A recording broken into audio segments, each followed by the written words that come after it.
How did this happen? Why didn't you tell me you were going to get the young master? Jerome demanded, his tone angry. I thought you already knew, Ashen replied, turning his head away from Jerome's fixed gaze. Even if that's what you thought, you should have reported to me or the Duchess beforehand, Jerome scolded. His Grace never told me to tell anyone so, Ashen began, but Jerome interrupted him. What? Do you really need His Excellency to spell out basic protocol for you? You're not a newbie anymore. Is that really something an executive secretary should be saying? Jerome thought. He can be so obstinate at the strangest times. The master makes a decision and gives us command without specific details, and it usually ends with him blaming us for any miscommunication. Today, everyone in the mansion was confused because of the young master's unexpected return, Jerome thought, glaring at Ashen. Of course, the person most confused was likely the Duchess, Jerome concluded. Later in the evening, Damien stared at the open window in his room as he lay in bed. I smell flowers. Did the Duchess do all this? He wondered, recognizing the fine fragrance from the garden Lucia tended to. I always thought vibrant flowers wouldn't suit this grim mansion. But I guess it's not so bad, he concluded. Damien found it nice to see so many flowers blooming in the garden. He went quiet, observing its beauty for a while. I want to go down there and take a closer look, he thought. At the garden, Damien walked gently, taking in the solitude. He leaned in to smell a flower when Lucia's voice called, Young Master Damien. He turned his attention to her, noticing her warm smile. Damien observed her quietly before stepping slowly towards her. Why does she look happy to see me? He thought. Did you get some rest? She asked calmly.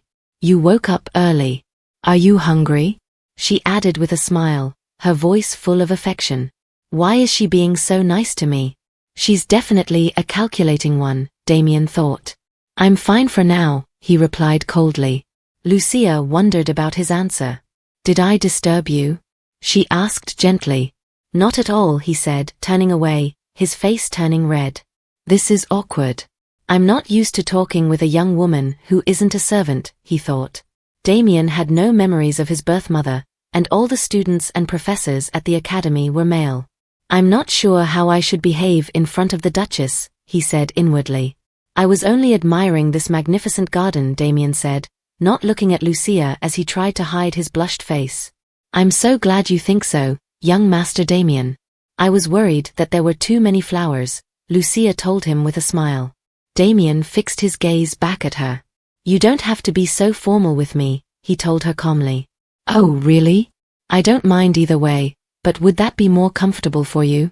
She asked, sounding shy. Yes, Damien replied. All right.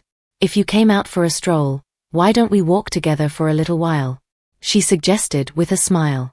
Damien watched her closely. Now that I think about it, Sir Croton, I heard you have a duel tomorrow, Prince Hesse remarked as they walked through the palace. Yes, Your Highness, Roy replied. A count challenged you, right? It's strange, isn't it? Prince Hesse said, walking gently. How predictable. The count is a member of a rival party, so he's picking a fight with Roy since he wouldn't dare challenge me directly. I must thank Duke Taran for sending Roy to me, he thought, observing Roy. Should I go easy on him? Roy asked suddenly, perplexing the Crown Prince. Are you trying to be funny? Prince Hesse asked Roy with a smirk. Do you think a duel is simply a game? Don't worry about my honor and fight as much as you'd like. To tell you the truth, I'm looking forward to your duel. According to the Duke, your skills are quite praiseworthy, he told Roy. As you wish, Roy Croton said with a bow. That man. He didn't even try to fight me himself.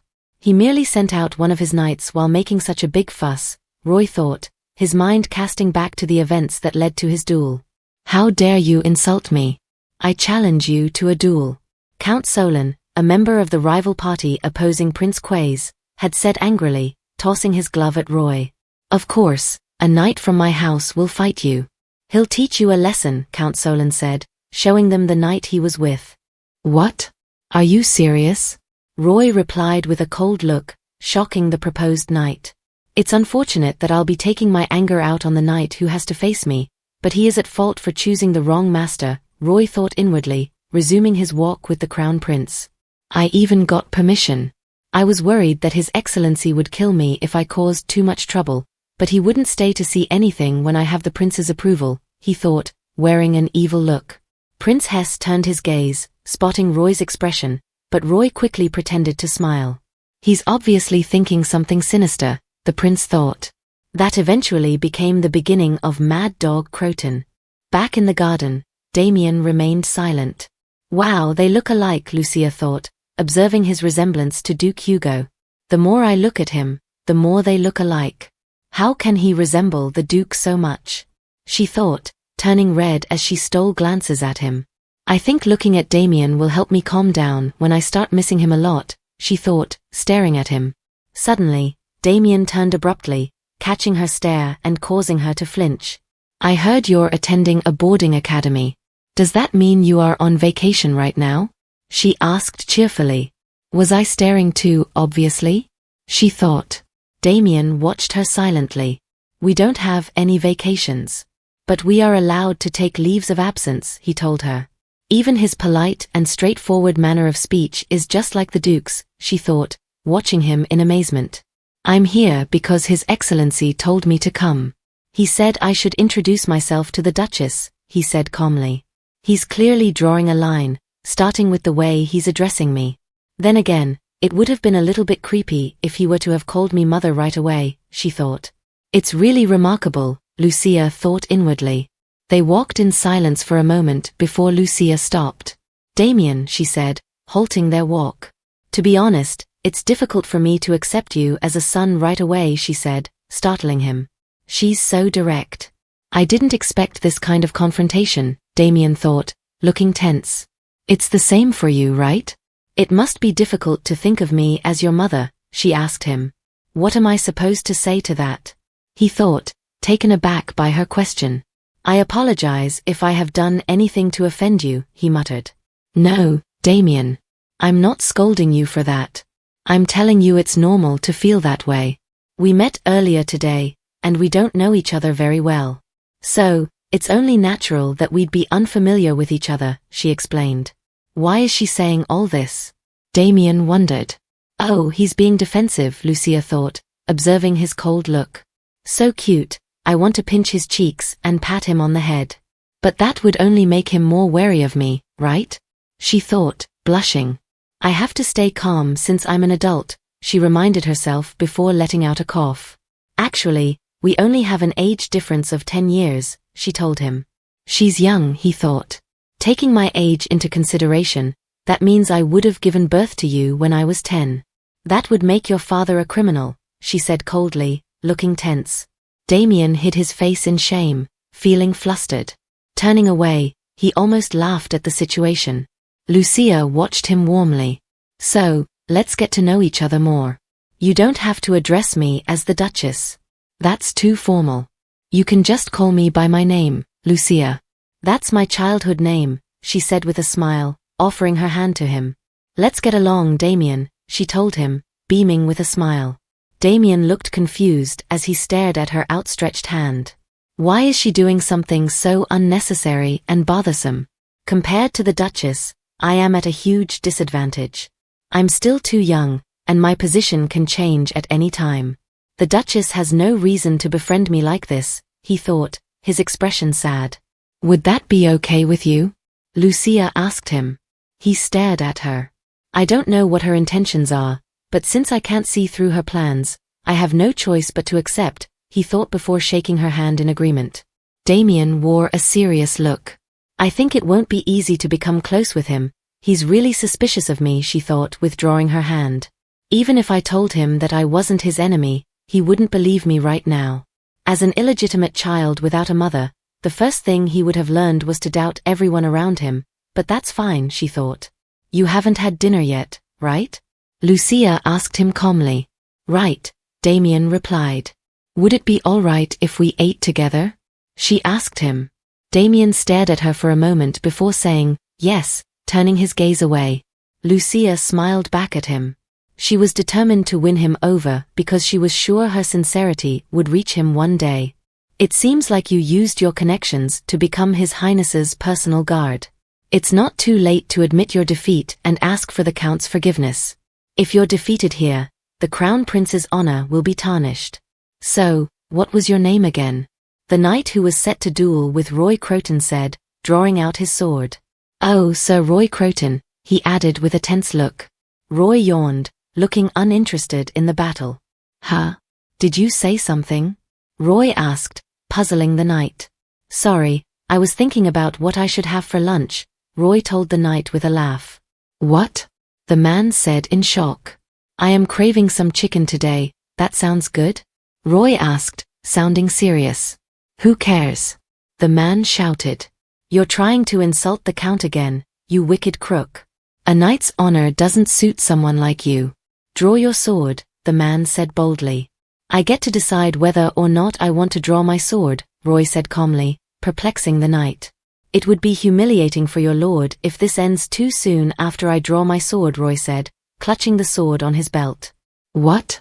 The man asked in confusion. How about this? If you can force me to draw my sword, I'll admit my defeat, Roy told the man, chuckling as he held his sheathed sword in his hands. I'll give you this handicap. Otherwise, you wouldn't last 2 seconds against me, he said with a smirk. The knight gritted his teeth in anger. Roy Croton, he shouted, charging at him. At the castle in Royal, Jerome shook his head in frustration. Just what is Her Grace thinking, he thought. What's wrong? Fabian asked, stepping into the hallway. It's nothing, Jerome said, welcoming his brother. Why are you here? My master isn't present at the moment. Weren't you notified about the hunting expedition to clear the native tribes? I know. I was given a different order. The young master seems to be here, Fabian said, causing Jerome to fall silent, his expression showing concern. Just for some reason, you seem displeased, Fabian said calmly.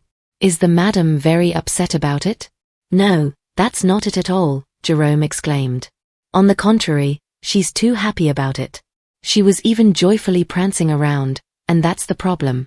Although even if I told you, you wouldn't understand.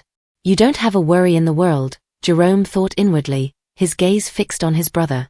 I was suddenly ordered to bring the family registration papers. It must have been because the young master is here, Fabian said. Family registration papers? Jerome asked in shock. I don't know if Madame Vivian even agreed to it, he told Fabian. By the way, how are they getting along these days? Is His Excellency still playing the part of a newlywed husband? Fabian asked, laughing. Watch your mouth, Jerome said with a stern look. What about the capital? Is everything fine there? He asked Fabian. The capital?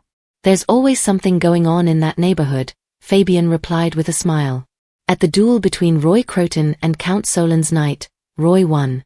Your Highness, what kind of duel is this? This is unjust. He fought even without drawing his sword. This is nonsense, so dishonorable, Count Solon shouted. He really won without drawing his sword. He's even crazier than I thought, Prince Hesse thought. That knight may never be able to hold a sword again. Oh, I really want to laugh, he thought, not minding Count Solon's complaints. He's so noisy, Prince Hesse thought, turning his head towards Roy, who was approaching them.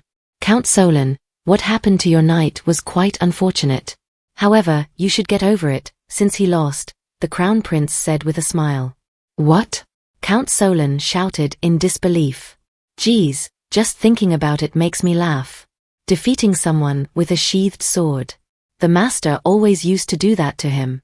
It seems like he vented his frustration on an innocent bystander. Thanks to that duel, Roy instantly gained the attention of everyone in high society, Fabian thought. It cracked me up when I first heard about it, Fabian thought inwardly, laughing at his own thoughts. Jerome watched him silently. Although, even if I told you, you wouldn't understand. He's so uptight, Jerome thought, pausing to observe his brother's expression.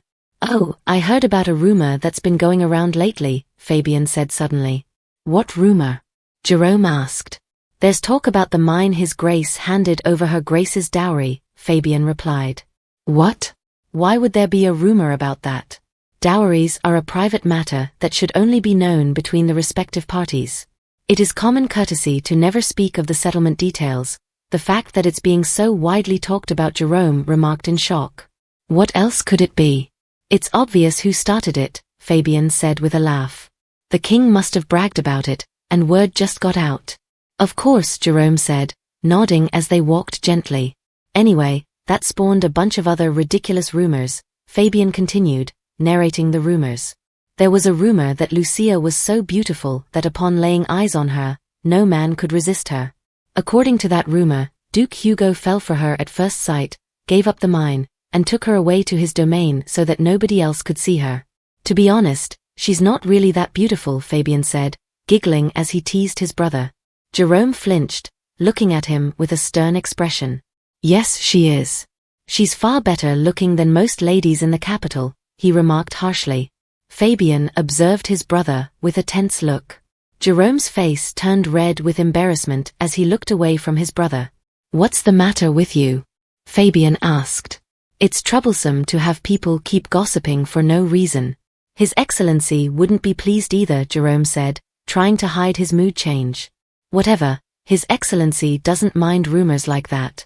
After all these years of serving him, do you still not know that much? Fabian asked. No, you're wrong. He won't be so uninterested in rumors regarding Her Grace. I know that for sure, Jerome thought. In Damien's room, he was studying his books. Young master, dinner is ready, a maid announced from outside his door. All right, Damien replied, pausing his writing. In the dining room, Damien helped Lucia take her seat. Thank you, Damien, Lucia said. He nodded gently before taking his own seat. For the past 2 days, Damien had been having lunch and supper with the Duchess. He thought to himself, interesting, I don't see the Duchess for very much of the day. I only see her during meals and the short walks we take afterward. He glanced at Lucia as she ate her food. We simply sit across from each other to eat, and yet somehow I've come to anticipate these times, he mused inwardly. Damien accidentally hit his cutlery, causing it to fall to the ground. A maid leaned over to pick it up, which left him perplexed. The servants have been unusually careful around me. Perhaps it's because the Duchess didn't hide her affection at all. It's not that the servants were rude to me while I was staying in Rome before I left for boarding school, but they've been more eager and sincere with me lately, he thought. Here's a new utensil, young master, the maid said, presenting him with a new set of cutlery. Lucia stared at him before smiling. I'm sure it's all thanks to the Duchess, Damien remarked. Even after Lord Damien's return, Rome's peaceful atmosphere hasn't changed. The Duchess's daily routine remains the same. She takes care of the garden during the day and reads books in the library in the evening, Jerome thought, observing Lucia in the garden one morning. Since she's been acting the same as usual, the servants who were initially nervous have returned to their usual pace. It's peaceful, he mused. I'm so worried about Madame Michel. I heard she sprained her ankle, Jerome said, informing Lucia. Send her some good medicine along with flowers, Jerome. Oh, and this letter too, Lucia said, showing him a sealed letter.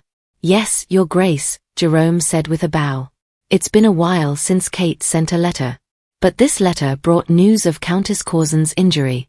Kate wrote that she's been nursing the Countess. I should go pay her a visit sometime, Lucia thought. Kate must be with Madame Michel right now. I hope she gets better soon, she said inwardly. Oh, Jerome, do you happen to know what Damien is doing right now? Lucia asked, causing him to flinch. I believe the young master spends all his time studying, aside from when he's dining and working with you, Jerome told her. His studies? Lucia murmured in amazement. Soon, outside the garden, Lucia and Damien went for a walk.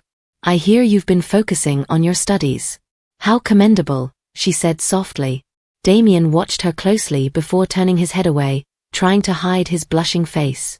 It's only necessary so that I can stay on track with the Academy's curriculum, he muttered softly.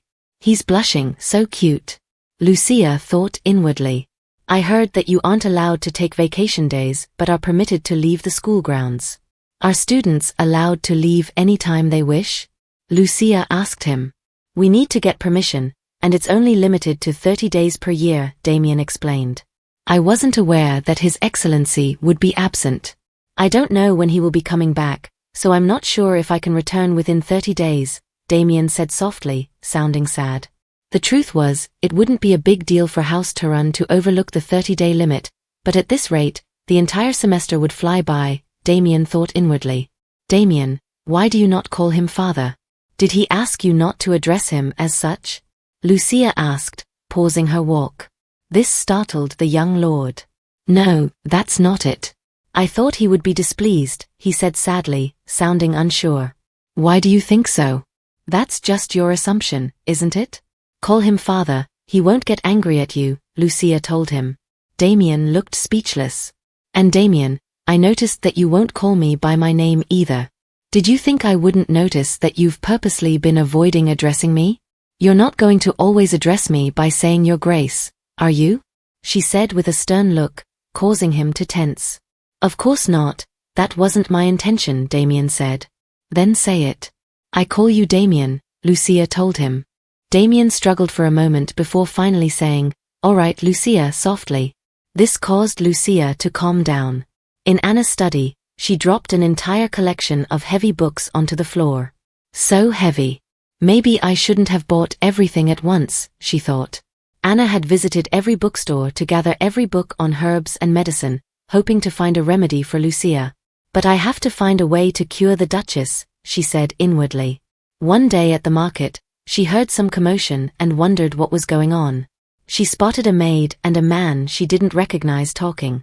That's Dorothy, who works in the inner castle's kitchen, and that's? She thought, observing the man who was speaking with Dorothy. Judging by his attire, he didn't seem to be a noble. But why is she being so polite to him? Anna wondered. It turned out the man was Lord Philip. In the woods, Anna stepped gently through the forest, trying to locate a specific place. This should be the place, she thought upon finally seeing a house. It's so far away from the castle, she remarked inwardly. Memories of her encounter with Dorothy at the marketplace flashed through her mind. Who is he? She asked Dorothy. You've never seen him before? Dorothy had asked with a gentle look. Then again, he is quite an unfortunate man. He's the Turan's family doctor, she had told Anna. The Duke's family doctor? Anna had asked in shock. I thought I was the only doctor within the castle, she thought. Why didn't anyone tell me about him? She had asked Dorothy, looking tense. Oh well, he angered our master, Dorothy had answered. Back in the woods, Anna approached Lord Philip. Hello, you must be Sir Philip. I am Anna, the doctor in charge of the Duchess's health. I heard that you are House Turan's family doctor, so I came to introduce myself, Anna said. Sir Philip stared at her sternly, causing Anna to gulp hard. It's nice to meet you. You can call me Philip, he said, shaking her hand warmly. Then you should call me Anna, she replied, feeling at ease. It's rare for me to have such an honorable guest. Come in, I'll make some tea, Philip said, offering her entrance to his home. He moved out of the main castle and is usually not in Roham. For a few years, we didn't hear from him at all. He eventually came back for a few days before leaving again. This is his first time back in 2 months. Who knows when he'll leave again, Dorothy said, folding her hands as she revealed more about Sir Philip to Anna. Back at Sir Philip's house, he made coffee for Anna. I heard that whenever you return to Roham, you examine patients. You have quite a good reputation, Anna said. It's nothing worth bragging about, Sir Philip replied. It's a doctor's duty to look after sick patients, he added as she sipped her tea. Did he make some kind of mistake during treatment? Is that why the Duke? Anna began, recalling her question to Dorothy. Goodness, no. It wasn't like that. It's all thanks to him that my son is still alive. He recovered from the brink of death. Nobody here would question his skills, Dorothy said with a smile. He's that kind of person, she added, leaning in. What do you mean? Anna asked, unsure. A genius doctor, Dorothy explained.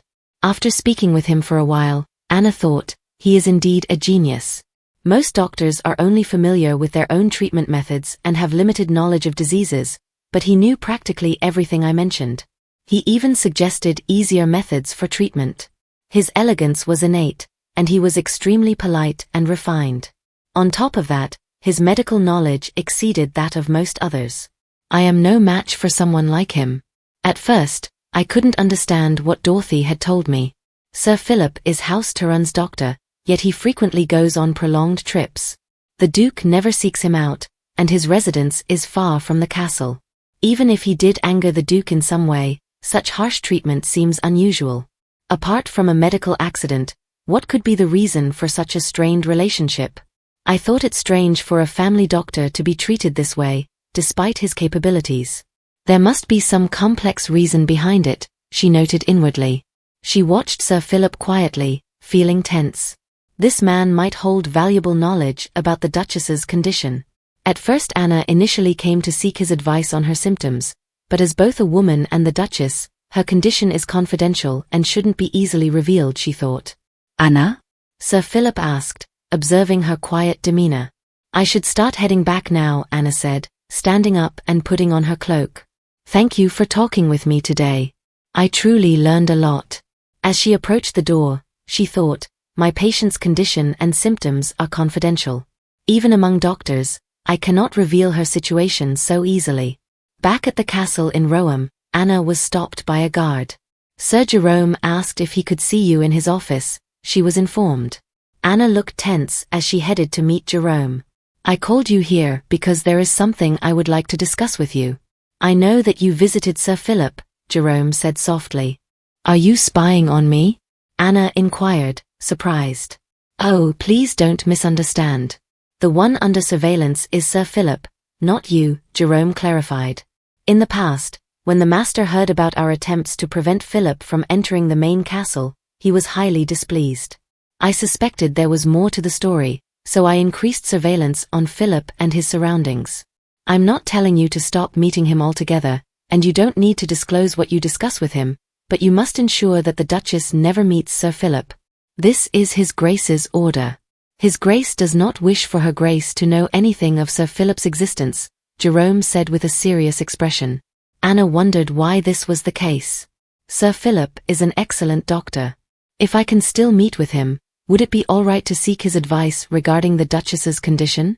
She asked calmly. Jerome considered her question. It's true that he's a skilled doctor and the master has never stopped him from treating patients before, he thought. That should be fine. However, as far as the Duchess is concerned, you will be the one responsible for her treatment, Jerome said. I understand, Anna said calmly. Outside the castle, someone called out Lucia's name, prompting her to turn. She smiled at the familiar face. Kit. She greeted with joy. How is Madame Michel doing these days? Lucia asked Kate politely. She's still limping a little, but she doesn't have trouble walking. She asked me to thank you for the medicine you sent. She said it helped a lot, Kate replied cheerfully, squeezing Lucia's arm slightly as she got closer. I'm so happy to hear that, Lucia said with a smile. At first, Madame Michel visited Roham quite often. However, as Lucia adjusted to hosting tea parties and socializing with the ladies in Roham, she came to the castle less frequently due to her health issues. Now, Madame Michel and Lucia only hear about each other through Kate. Bring the basket here, Kate instructed her handmaiden, who then brought forward a covered basket. Lucia looked on with curiosity. Actually, the real reason I came to visit today is to give you this, Kate said, offering the basket to Lucia. Lucia wondered what the present might be. Kate, is this? She asked with a tensed look. Here's the gift I promised to give you last time. Go on, Kate said, chuckling with excitement. Lucia gently opened the cover, taking a peek inside. Oh! She exclaimed upon seeing a fox pup sleeping inside the basket. So cute, Lucia thought inwardly, her face blushing. Kate smiled gently. Kate, this is the most adorable fox I've ever seen, Lucia exclaimed, her eyes almost teary. My goodness, it's so pretty, she added softly, observing the sleeping cub. He sure is the cutest fox I have ever seen, Kate said happily. Yes, the foxes I saw at the hunt weren't this cute, Lucia thought. I'm sure he'll be beautiful even when he's fully grown, Kate said. A few weeks ago, Kate had promised Lucia a fox to take with her on her next hunt. It's important that he gets familiar with you while he's still a pup. Be sure to play with him from time to time, Kate instructed. Lucia listened attentively. It was just something we spoke about in passing. I can't believe she actually remembered, Lucia thought as she listened to Kate's instructions. He needs to know you're his owner before he's fully grown. That sort of training can only be done while he's still a baby. I'll send you a list of things you need to know when training foxes, Kate said. Okay, thank you, Kate. This is such a wonderful present, Lucia responded calmly. It's my pleasure. I'm happy if you're happy, Kate said with a smile. Anna searched through a book in her study, looking for more information. Since her talk with Jerome, she hadn't seen Philip. She felt uneasy continuing to visit someone under surveillance. Still, he truly is a brilliant doctor. If I stop visiting now, I don't know when I'll get another chance to see him. After all, he disappears from Roam at random, Anna thought. Lucia's face flashed through her memory, making her go silent. She wondered why they were watching Philip. Did he do something wrong? Is it a mistake to keep visiting him? As she walked to his house the next day, she was filled with doubt. Stepping gently towards the cabin, she paused at the door, unsure of her decision. I need to find a way to help her Grace. Is it really okay that I'm here? Will I be fine? Anna thought, struggling with doubt. Maybe I should just turn back now. This is quite a dilemma. As she wrestled with her inner turmoil, Sir Philip opened the door with a smile. Anna, welcome. Please come in, he said politely.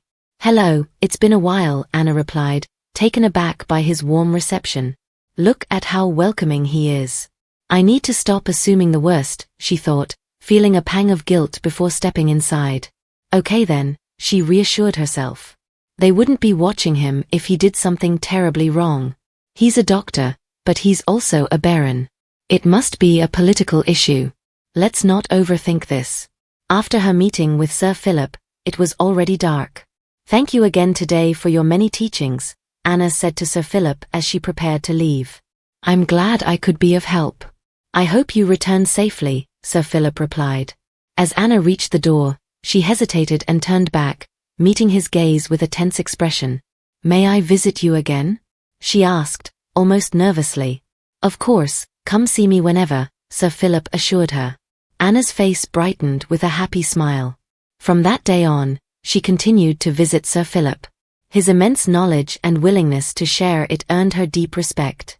It's only natural to respect someone like him, she thought inwardly. Meanwhile, Lucia approached Kate with enthusiasm. Oh dear, I almost forgot. I was going to go riding today. Would you care to join me? That sounds wonderful. I would love to go horseback riding. It's been a while, Kate responded excitedly. Oh, and there's someone I want you to meet, Lucia added happily. He's in his room, right? Please let him know that I wish to see him, she instructed a maid, handing over the basket. Damien is here. He's rarely ever at the castle, so I don't know when you'll get another chance to meet him, Lucia said with a smile. Who is Damien? Kate asked, looking puzzled. He's the Duke's son, Lucia explained. Well, he's my son now too. Kate watched Lucia, trying to grasp the implication. What? She asked, sounding confused. The nobles of the north had always maintained discretion about the Duke's illegitimate child. While no one actively prevented the spread of this information, they were careful not to let it slip, ensuring that it never reached the capital. Damien soon appeared before them in the parlor. You called for me? He asked calmly. Damien, please say hello to my friend Kate Milton, Lucia said with a warm smile. Kate, taken aback, thought inwardly, oh, this is so sudden. Her shock was evident as she tried to compose herself. Damien glanced at her, recognizing the familiar look of surprise. Yes, this is how people usually react, he thought. Despite Lucia's genuine kindness, Damien was accustomed to such reactions. Lady Milton, it is my honor to meet a beautiful lady such as yourself. My name is Damien, he introduced himself with a polite bow. Oh, yes. The honor is mine, my lord, Kate responded, forcing a smile. I think I did a better job at keeping my composure after getting up from my fall that one time I slipped right in the middle of the street, she thought, recalling her previous embarrassment. She was still grappling with the fact that Lucia had introduced Damien as her son. Just look at the way he speaks. Isn't he so mature for his age? Lucia said with excitement. Yes, Kate replied awkwardly, I feel like I'm watching a tragic comedy. Damien, do you know how to ride a horse? Or maybe we should get you something smaller, like a foal? Lucia asked politely. I took lessons at the academy. I know how to ride, Damien replied. Is there anything you can't do? Lucia inquired, smiling. We were just about to go to the tracks. Would you like to join us? Damien paused and regarded her thoughtfully. What's going on? Kate wondered, her expression reflecting her confusion. I'd rather not. I still have some books left to read, Damien said calmly. What? I understand your studies are important, but you still need some fresh air now and then, Lucia said, her tone firm. Lucia, please, Kate thought inwardly, I'm still trying to process this. Damien observed Kate's confused expression with a tense look. You know you need exercise if you want to grow taller, Lucia said, catching Damien off guard. You want to be at least as tall as His Grace, right? She prompted him, and he nodded in agreement. Kate, is it okay if Damien comes with us? I should have asked you first. I'm sorry, Lucia said, looking concerned. No, it's fine, Kate replied. But Lucia, remember the tracks we're going to are only for women. I know, well, Damien is only 8. He's not yet a man, Lucia said calmly, surprising Damien. Kate watched Damien's reaction, noting his surprise. Kate turned her head away, trying to hide her flushed cheeks as she giggled. Oh, it's nothing, she said, finding Damien's reaction amusing. His serious demeanor from moments before, speaking formally with his back straight, contrasted sharply with his more natural expression now. I never thought he could make a face like that, she thought, smiling faintly. The three of them arrived at the tracks for horseback riding. Lucia introduced Lord Damien to the various ladies they encountered. The women's reactions varied widely. Some looked as if they had seen a ghost and reluctantly exchanged pleasantries, while others stared at Lucia with confusion or concern. Despite the evident disapproval, Lucia remained unfazed. Kate occasionally caught Damien staring at Lucia. At first, she was puzzled by Lucia's actions, questioning her intentions. To be honest, I had my doubts, Kate thought, but now I understand. Lucia isn't the type to act differently from how she truly feels. Shall we take a break? Kate asked Lucia. Sure. Lucia replied excitedly. She turned to Damien, who was still riding. Damien. We're going to take a break. What about you? Damien, focused on his ride, responded, I think I'll ride for a bit longer. If that's what you want, Lucia said, smiling at him. He's so young, and already so good at riding. I'm so proud of him, Lucia exclaimed, watching him with excitement. Kate smiled at Lucia's genuine pride. The ladies made their way to the lounge, which was bustling with activity. The lounge sure is busy today, Lucia remarked, surprised by the crowd. Well, this is where all the ladies of the North like to gather, Kate explained happily. They settled in and were soon served tea. I have to say, I'm a bit surprised at how coldly they're all treating Damien. I thought His Grace officially named Damien his heir. So why are they acting this way? Lucia said, her concern evident. That's probably because everyone believes this isn't how the line of succession should go, Kate said sadly. If Lord Damien is legitimized, he would be the rightful heir, but it's extremely rare for someone in that position to succeed to the family's title. From what I know, there's never been such an instance in either the Duke's or the Marquis' family. I see, I didn't know, Lucia said, her tone calm. In her dream she had never had a child of her own, so she hadn't needed to concern herself with the traditional passing of titles. Now that you mention it, I don't think I've ever seen the firstborn son be a child born out of wedlock. Even if that child is the firstborn, he would still be second in line to a legitimately born child, Kate explained. It's custom for the heir to be a child born within marriage. Then what happens if the wife does not have any children of her own? Lucia asked. Normally, a relative would become the successor, Kate replied. This is how the nobles maintain their superiority. They believe illegitimate children should be grateful just to be accepted into their ranks. Lucia felt a pang of sadness. Strictly speaking, even though I am a princess, I'm no different from Damien. It's disheartening to think they view him this way, she thought. Before she could dwell further, someone approached their table. Hello. The person greeted cheerfully. It was Countess Filia. Countess Filia approached with 2 baskets of yellow roses. Here, these are for both of you, she said, presenting the baskets. Roses? Lucia asked in surprise. I was recently blessed with a beautiful granddaughter, Countess Filia explained. It's tradition in the north to hand out yellow flowers. They're meant to bring good luck so that my granddaughter remains healthy and beautiful. What a lovely tradition. Congratulations. I'm sure she will grow up healthy and beautiful. After all, she's your granddaughter, Lucia said with a smile. Thank you for your kind words, the Countess said happily, bowing before stepping away. Kate leaned in to whisper, it's true that it's tradition, but nowadays people don't do this anymore. Countess Filia believes in these sorts of things, still it's not every day you see someone handing out roses. Given that roses are quite expensive. The Countess must really be pleased. She must have been in the mood to spend a lot, Kate says with a smile. I see, yellow roses, Lucia said calmly. She and Damien soon found themselves in her carriage, heading back to the castle. Lucia remained quiet. May I ask you something? Damien said, breaking the silence. Of course, Lucia replied. Don't you hate me? He asked. I don't. Do you think that I do? She asked in return. I wouldn't blame you if you did, Damien said calmly. Lucia leaned closer and touched his face gently. Damien, you're only hurting yourself with such negative thoughts. Why are you hurting yourself this way? I have never hated you, and I don't ever plan to. Damien watched her quietly before bowing his head sadly.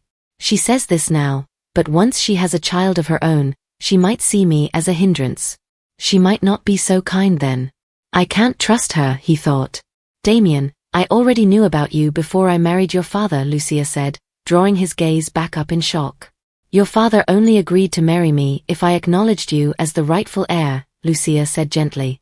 Damien's thoughts raced. I don't believe her. This is the first time I'm hearing this, he thought. I know that His Grace may not be the most loving father, but that doesn't mean he doesn't want you. He's just not good at expressing himself. He would never have made you his heir if he hated you.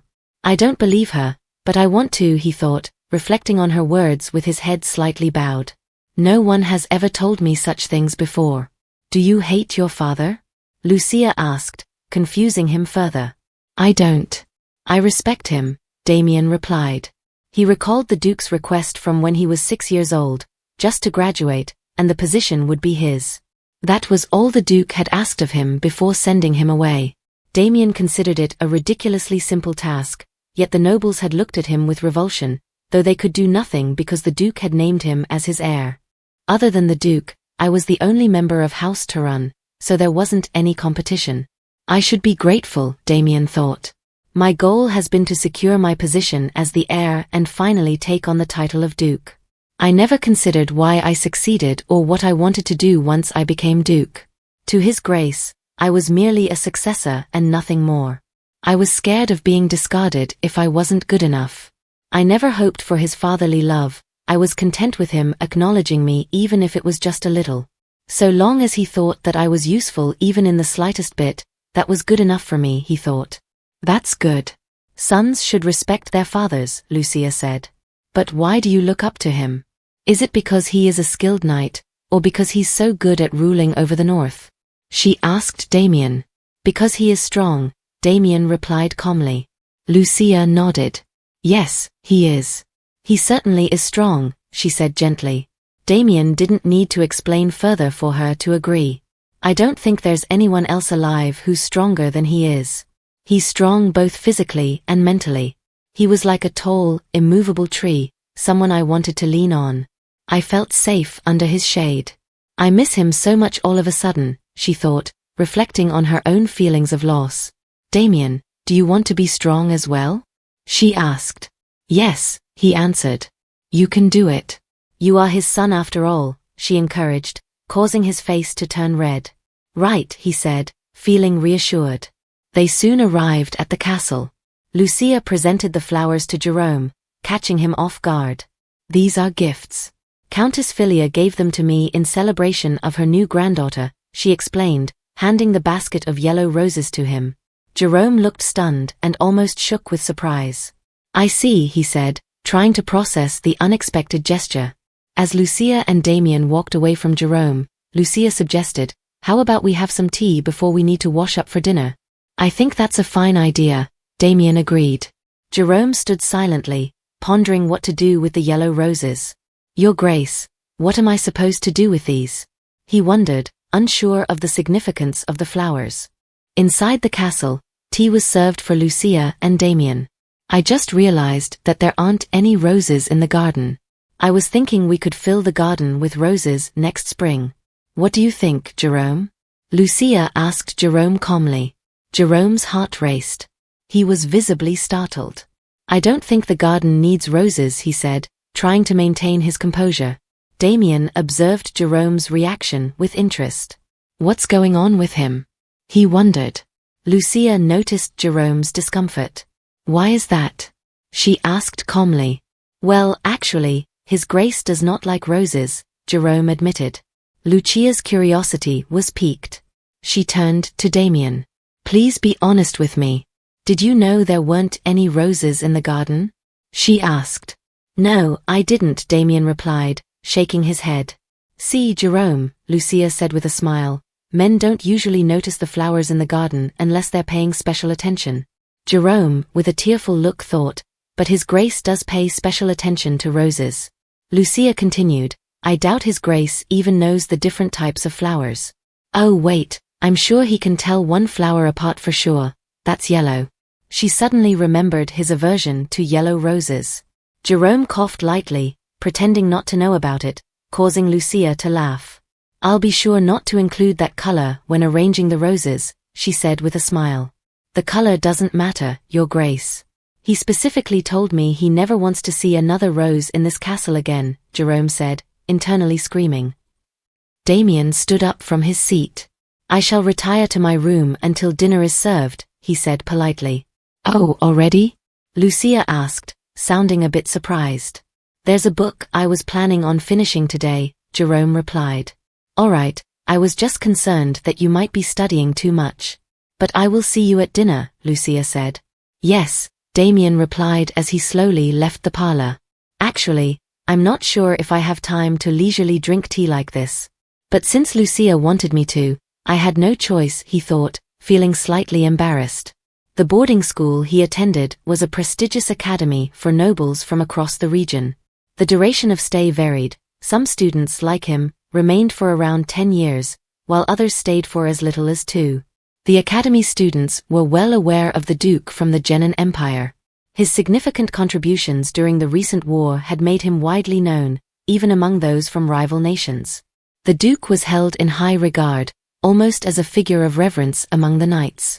While at the academy, Damien never mentioned his nation of origin or his father's identity.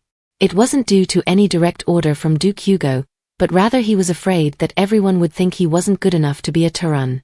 Your Grace, do you remember when you asked me about the yellow roses? Do you also remember asking who received them last? Jerome asked Lucia as they walked through the hallway. Yes, I remember, she replied. Well, by His Grace's orders, the last person to receive yellow roses was Countess Falcon, Jerome said, his voice tense as he gulped. He fell silent, expecting Lucia to respond, but heard nothing. He glanced at her, wondering if he had upset her. Why all of a sudden? Did he meet her? Lucia asked, looking puzzled. Of course not. He never did. I told His Grace you had asked about the roses, which is why he instructed me to send them, Jerome said, almost shouting, as sweat trickled down his face from the stress. I see. I think I'll do some reading in my room now, Lucia said, stepping away from him. Yes, Your Grace, Jerome responded, still tense. As Lucia walked further away, he wondered if he had misjudged her reaction. Lucia's pace slowed as she pondered Jerome's words. It's not a big deal. All my husband did was cut ties with his previous lover, she thought, her smile radiant. At night, the servants assembled, awaiting Duke Hugo's arrival. The scent of blood lingered in the air, Jerome noted inwardly. As the Duke approached, he remarked to the Duke, Her Grace has gone to bed, and the young master has already arrived. There's nothing else that requires reporting, Your Grace, he said with a bow. Duke Hugo nodded slightly, his silence conveying his acknowledgement, before making his way into the castle. Prepare His Grace's bathwater immediately, Jerome instructed a maid, his anxiety evident. It had been exactly 1 month since the knights were deployed to subdue the barbarians near the border. Finally, the ruler of Roum had returned. Duke Hugo's footsteps echoed in the quiet hallway as he approached Lucia's room. Behind this door, she's sleeping quietly, he thought. He remembered her smile before he left. He bowed his head slightly as he looked at the door handle. Has she been well? He wondered. As he was about to touch the handle, he paused. He noticed his blood-stained gloves and realized he was covered in blood. Lucia's face flashed through his mind. It's never bothered me before, but now the sticky, damp feeling of blood on my hands feels disgusting. I don't want her to see me like this, he thought, clenching his fist in disgust. Sir Hiva, did something happen? His Grace's clothes are bloodier than usual, Jerome asked as he approached a knight. Oh, that. We came across some thieves on our way back, Sir Hiva replied. What? Around Roum? But thieves wouldn't dare come here, Jerome said, surprised. I know it's odd. I have no idea where they came from, but they were trying to rob a merchant when we ran into them, Sir Hiva explained with a sigh. I see, so then nothing happened? Jerome inquired. Well, yes. Nothing happened with enemy tribes that particularly upset His Grace, Sir Hiva confirmed. There must be something that could help the two of them reconcile, Jerome thought. Something that upsets him? Sir Hiva thought, reflecting on Jerome's words. His Grace's methods for dealing with the barbarians were inhumane. He was merciless against them, even more so than the enemy we were at war with. Only the knights skilled enough to fight by His Grace's side witnessed his brutality. The battlefield was a frenzy of savagery, he thought. No, I don't recall anything that would, he told Jerome. In Duke Hugo's bathtub, he scrubbed himself. The smell of blood wouldn't wash away. A precious bloodline? A celebrated knight? Nonsense, he thought, furious at himself. What am I but a cold-blooded hunter? A hunter that slaughters people. I know the chaotic bloodlust that comes with being a Turan. The madness inside me craves blood. I probably would have been a notorious murderer if I didn't let this side of myself go wild during war. I don't feel any remorse, even though I can tell how terrified and desperate a person is before dying. I've never once had nightmares about the atrocities I've committed, he thought. He remembered his conversation with Sir Philip while he was locked up. All the heads of the Turan family household were glorious knights and brilliant rulers. The Turans can pass on their highly developed physical abilities along with their awareness to separate their emotions from reason. That's what makes the Turans so special. Their abilities are something normal humans can't even imagine, Philip told Duke Hugo, sounding pleased. Is that why you are so desperate to maintain our pure bloodline? Hugo asked the doctor. Sir Philip giggled. I would say that your Grace is the purest of them all. But you already know that, don't you? Sir Philip asked, watching him coldly. That feeling that's boiling inside you, it's bloodthirst, he said, causing Duke Hugo's eyes to widen. Stepping out of the bathtub, Duke Hugo put on a robe and left his chambers, heading for Lucia's room. At her door, he paused before deciding to enter. Inside, he found Lucia sleeping peacefully. He watched her closely, then stepped forward gently to her bedside. Sitting down on her bed, Duke Hugo stroked her hair gently. Looking at her angelic face made his chest feel tight and even hurt a little. It was hard to keep looking at her, he thought, gently touching his head to hers. He got into bed with her carefully, noting how deeply she slept. Careful, he said to himself as he gently pecked her cheek before cuddling her. It's incredible how quickly I'm able to calm down. My arms wrapped around her soft body, it quiets the mad beast inside me, he thought, clutching her closer. At that moment, all Duke Hugo cared about was Lucia lying next to him. He felt strange as his body began to respond. Crap, now another part of me is acting up, he thought, feeling flushed as the sensation grew stronger. No. I told myself I would just sleep next to her tonight. I can't wake her when she's sleeping so soundly, he thought, watching Lucia sleep peacefully, her face looking cute. Must not wake her, he reminded himself. Duke Hugo's expression shifted to one of disappointment. Wait a minute. Her husband's home after all this time, and she doesn't even notice I'm here? She needs to be awake if we're going to do anything. She can sleep afterward, he thought, his mind veering toward ulterior motives. Vivian, he whispered, trying to wake her. But Lucia didn't stir. He paused, observing her peaceful sleep. Later that night, the couple cuddled. He pecked her gently, and Lucia laughed loudly. That tickles, she told him. I can do something that doesn't tickle, he replied, watching her laugh. They soon kissed once more, and Duke Hugo tried sliding up her dress, but she slapped his hand, puzzling him. Stop, I have to get up early tomorrow. I have a lot to do in the morning, she said, turning away from him. What do you need to do? He asked, looking puzzled. I'm hosting a garden party 4 days from now. Since it's the first time people will see our garden, I've decided to host a bigger get-together. That's why I have a lot to do tomorrow, and there is so much to prepare for the garden, she explained. A garden party? But it's already starting to get a bit chilly. The flowers haven't withered yet? Duke Hugo asked with a concerned look. They're flowers that bloom in late fall. They may not be as colorful as the ones that bloom in spring and summer, but I really want to host a garden party before the end of this year, she told him. This party is going to be a hit no matter what, she said with determination in her eyes. I see, that's why she's been doing fine without me. I didn't want her to spend her days desperately awaiting my return, but she could act like she missed me even a little, he thought, observing her. Oh, how did everything go on your trip? Lucia asked suddenly, as if she could read his mind. Duke Hugo lay down gently. How did you spend your days? He asked Lucia as she rested on his arm. The same as usual. Well, actually, no. Damien is here, she told him. I know, he replied. She wondered, what does Damien mean to Hugh? Damien didn't hold any resentment towards his father. Although he was still a young child, it would have made sense for him to have a twisted sense of hate towards his father from the neglect he experienced and the unfortunate position he was in. Despite everything, Damien remained good and true. Lucia considered him to be a lovable boy, but it was also heartbreaking to look at him. I would raise 10 children that weren't mine if they were all like Damien. That's why I want Hugh to get along with his only son. It would be terribly sad if things stayed the same way, she thought. Do you have time during lunch? I would really like it if we could all sit down together. But only if you are okay with it, she said with a smile. Dinner would be better. I have meetings all morning, he replied. He wasn't rude to you, Duke Hugo suddenly asked Lucia. Not at all. He was courteous and quite mature, and he has perfect manners, she said.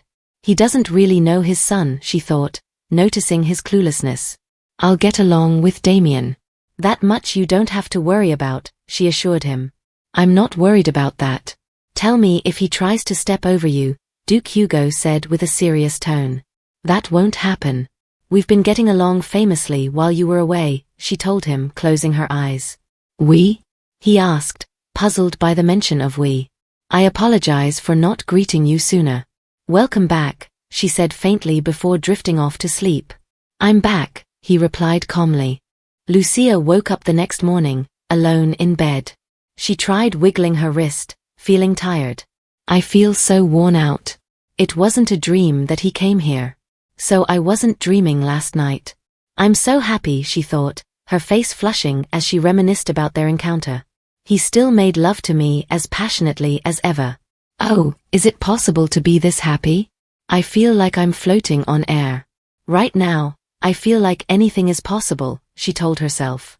All right, let's get the preparations for this party going. I can do this, Lucia thought with determination as she got up from bed. But before that, I have to bathe.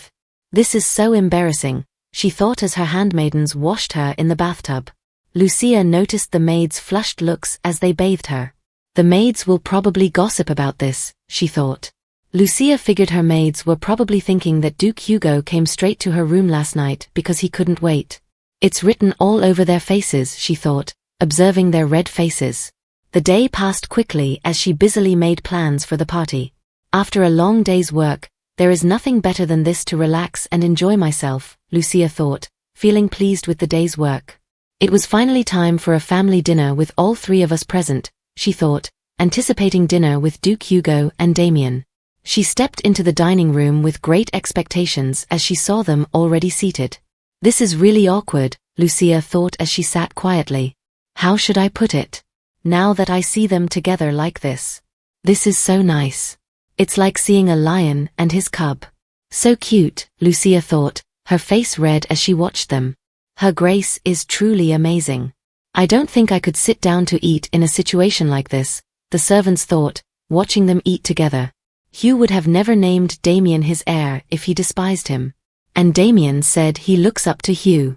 I'm sure those two will get along if I help out a little, Lucia thought, observing them quietly. This is enough progress for now, she said inwardly. Are the preparations for the garden party going well? Duke Hugo asked, breaking the silence. Yes, very well. There's something I've been meaning to ask you. What do you think about having Damien attend the party? Lucia asked calmly. Duke Hugo glanced at him. Damien froze, as this was the first time he had heard this from Lucia. I thought only women were attending, Duke Hugo said. Damien's a child, so it should be fine, Lucia replied, her eyes shining brightly. He's not a man after all, she added. They both stared at her with confused looks. The room went silent. Duke Hugo chuckled, observing Damien's flushed expression. You're right, he's too young to call himself a man. Do as you like, he told Lucia. Damien looked confused at both of them. Oh, and what are your plans for after dinner? Duke Hugo asked. I don't have anything in particular planned. I was just thinking of finishing a book I was reading in the library later, Lucia replied calmly. Do you need to finish it by today? He inquired. No, not exactly. Do we have a guest coming over? Lucia asked, sounding a bit perplexed. At this hour? No. Even if they were to come, we would turn them away. It's rude to come this late, he told her. Lucia went silent, unsure of what he was implying. After you've had dinner, you should go for a walk and then take a bath, he suggested. Who? Lucia said, sounding confused. I'm saying you should get to bed early if you want to get up early tomorrow morning, he explained with a smirk. Lucia observed him for a moment before her face turned red. You can't say such things in front of a child, she whispered to the Duke. What did I say that was so bad? He asked with a grin. Lucia's face turned bright red, and she was visibly embarrassed. She sprang up from her chair, stomping out of the room in disgust. Where are you going? Duke Hugo asked suddenly. I'm going for a walk, she said as she left the room. Damien watched her, feeling tense. What did His Grace say that upset Lucia so much? He wondered. Then he observed the Duke chuckling, which stunned him. Duke Hugo began laughing silently. He's smiling. And it's not some cold smirk or sneer. He's actually smiling. I've never seen him smile before. I can't believe he knows how to smile. So His Grace is human after all, Damien thought, frozen in shock as he watched Duke Hugo smile. He's smiling because of Lucia, he realized, his face blushing. Lucia soon returned, peeking from the door. Damien, she said, standing at the entrance. Join me, will you? She asked calmly. Damien hurriedly stood up from his seat and dashed toward her, stunning Duke Hugo. What? He's following her without even hesitating, Duke Hugo thought, watching Damien leave the dining room with Lucia. What just happened? He wondered, remaining alone in the room. Outside the castle, Lucia and Damien walked gently together. Damien kept glancing at her as they walked. Is there something you want to say, Damien? She asked, causing him to flinch. It's just. I was surprised, that's all. Usually, people are afraid of His Grace, he said with a tense look. I don't think there's a wife in this world who is scared of her husband, she said, smiling. Would you prefer to have your future wife be scared of you? She asked him, prompting Damien to shake his head. See, she said with a warm look before walking ahead of him and resuming her stroll. Damien, still observing her, couldn't shake his tense feeling. But Lucia is smaller, so nice, like a harmless rabbit. On the other hand, His Grace is huge and aggressive, like a wild lion. How can two people who are polar opposites get along so well? He thought. Damien, are you scared of your father? Lucia asked calmly, turning back to meet him. Damien was quiet, looking tense. A little, he admitted. Why? Did he do something to frighten you? She asked. No, he didn't. It's just, he said, his head bowed slightly. Then maybe you're just scared of him because you don't know him very well, she said calmly. Repeat after me, father, she instructed. Damien was silent, his mood tense. Go on, she urged him calmly. Damien looked away, visibly sweating, his face turning red.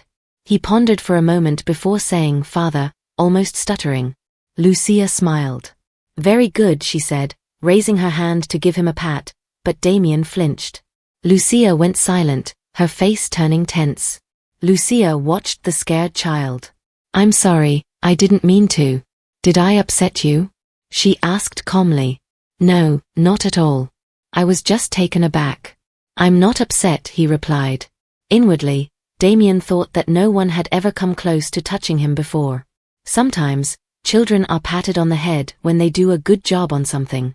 I won't do it if you don't want me to, Lucia said calmly. Damien looked away, perplexed. I want to, he mumbled. Really? Lucia exclaimed excitedly, her face turning red. Then may I do it right now? She asked. Damien nodded slightly, his face flushed. Lucia fidgeted a bit before raising her hand slowly and bringing it closer to his head. She patted him gently, still looking a bit tense. Damien closed his eyes. Lucia's heart rate increased slightly as she continued to pat him and rub his head. She let go briefly before resuming the patting. She enjoyed the moment. Damien's face was flushed. Lucia smiled as she rubbed Damien's head some more. They soon resumed their walk. Oh, Damien, come to think of it, you don't have a tailcoat to wear to the party. Or do you happen to have one? She asked suddenly. No, I don't, he replied. I thought as much, since you've been away at school all this time, she said. Let's see, who should I ask? She wondered silently, pondering a solution. Lucia, I really don't have to attend, Damien said, his voice a bit sharp. No, you must attend, she replied with a stern tone. Lucia really didn't want to do anything that went against Damien's wishes, but she was determined to have him present at the garden party. She knew that children were sometimes introduced to society before their official debut. This was a privilege typically reserved for children whose parents hosted a significant event. There was a reason why noble households went through so much trouble and expense for such parties. This party was going to be huge, with all the noteworthy members of North High Society invited. It would greatly enhance Damien's status if he was formally introduced at such a prominent event, Lucia thought. It won't be a problem for him to wear a suit that is already made, a voice said, drawing their attention. They both turned to see Duke Hugo standing behind them. Since it's just a garden party, his suit doesn't need to be tailor-made, Duke Hugo said, walking closer to them. That's good to hear. Thank you for letting me know, Lucia replied. We should get one that would normally fit an 11 or 12-year-old child. But he's 8? Duke Hugo asked, looking confused. Damien is taller than most 8-year-olds. He's quite a giant compared to kids his age. He might even grow to be taller than you, Lucia remarked, laughing slightly. Duke Hugo looked sternly at Damien, causing him to flinch. I'm not so sure about that, he thought inwardly. I'm sure you were taller than most kids your age when you were younger, Lucia said, looking at him. Duke Hugo observed her quietly. I don't care to revisit my younger days, he thought. I don't remember, he said to Lucia. Duke Hugo didn't have the luxury of a normal childhood. When he was Damien's age, the slave children around him didn't even know their ages. How tall we were was the last thing on our minds, he thought. I thought you still had a lot of work left to do. I assumed you would head straight to your office, Lucia said. Am I interrupting you too? Duke Hugo asked with a serious tone. No, it's just that you are always busier after you return from a trip. But it's good that you are here, she said with a smile, resting a bit on his arm. I don't think Damien's been able to properly greet you since you've returned, she said to him. Damien, go on, she urged softly. Damien paused, his face turning red. He bowed slightly. It has been a long time. I hope you've been well, he said calmly. Father, Lucia whispered, urging him to use the term. Damien looked at her calmly, then back at Duke Hugo. He bowed his head, then looked up, his face serious. Father, he said, referring to Duke Hugo. Duke Hugo observed Damien with a calm demeanor. That word. A word I have never uttered. Was it due to hatred or disgust? To me, that man's existence was something I wished I could have erases, he thought, reflecting on his own father. Father, huh? He mused. Lucia gently tapped him with her elbow, drawing him back to the present. She smiled at him, signaling that he should respond to Damien. Duke Hugo glanced at Damien. Welcome back, he said, causing Damien to be momentarily stunned. Damien's face lit up with a smile. Lucia also smiled, pleased that her efforts were having an effect. You're going for a walk, right? Then you should join us. Today will be our first day walking together, Lucia said with a smile. Together? Duke Hugo asked, glancing at Damien. Damien flinched at his father's gaze, instinctively sensing what Duke Hugo wanted. Though he couldn't fully understand how he knew, he realized he shouldn't stay any longer. Please excuse me, I have to get to my studies, Damien said politely, bowing to Lucia. Already? It's not good for your health to sit right after eating, she said. I'll be fine since I've already had a short walk. Have a good night, Damien replied before leaving. Seems like he's not totally clueless, Duke Hugo thought inwardly. And just like that, Damien received the recognition he sought from his father. Lucia watched Damien leave with a thoughtful expression. Duke Hugo's voice broke her reverie. You seem to be getting along with him, he remarked, drawing her attention. He held out his hand, and Lucia took it. I thought you asked him to come back because you wanted me to get better acquainted with him. Was that not your intention? She asked. To be honest, I didn't expect the two of you to get along so well, Duke Hugo said. I thought you should at least meet him. Vivian was still young, and Damien was a reserved boy. I didn't think it was possible for them to grow closer. Which is why I wasn't going to interfere, even if they hardly spoke to each other. Vivian isn't acting as I anticipated, he thought, observing her smile. Why do you want to bring Damien to the party? Duke Hugo asked as they resumed their walk. Because there are so few opportunities to introduce Damien to others, Lucia replied. He is your son and now mine as well. Isn't it more appropriate for everyone to know who our son is? How easily you refer to him as your son, Duke Hugo said, prompting a puzzled look from Lucia. What do you mean? She asked. How easily you accept him as your son, Duke Hugo clarified, making Lucia pause. Then do you wish to be completely indifferent to him? If you think I have some sort of motive, she said, her voice taking on a harsh tone but was interrupted by Duke Hugo. No, Vivian. That's not it, Duke Hugo said, pulling her close and meeting her gaze. As he did, a memory from his childhood flashed in his mind. Don't touch my head, he had said harshly when someone tried to pat him.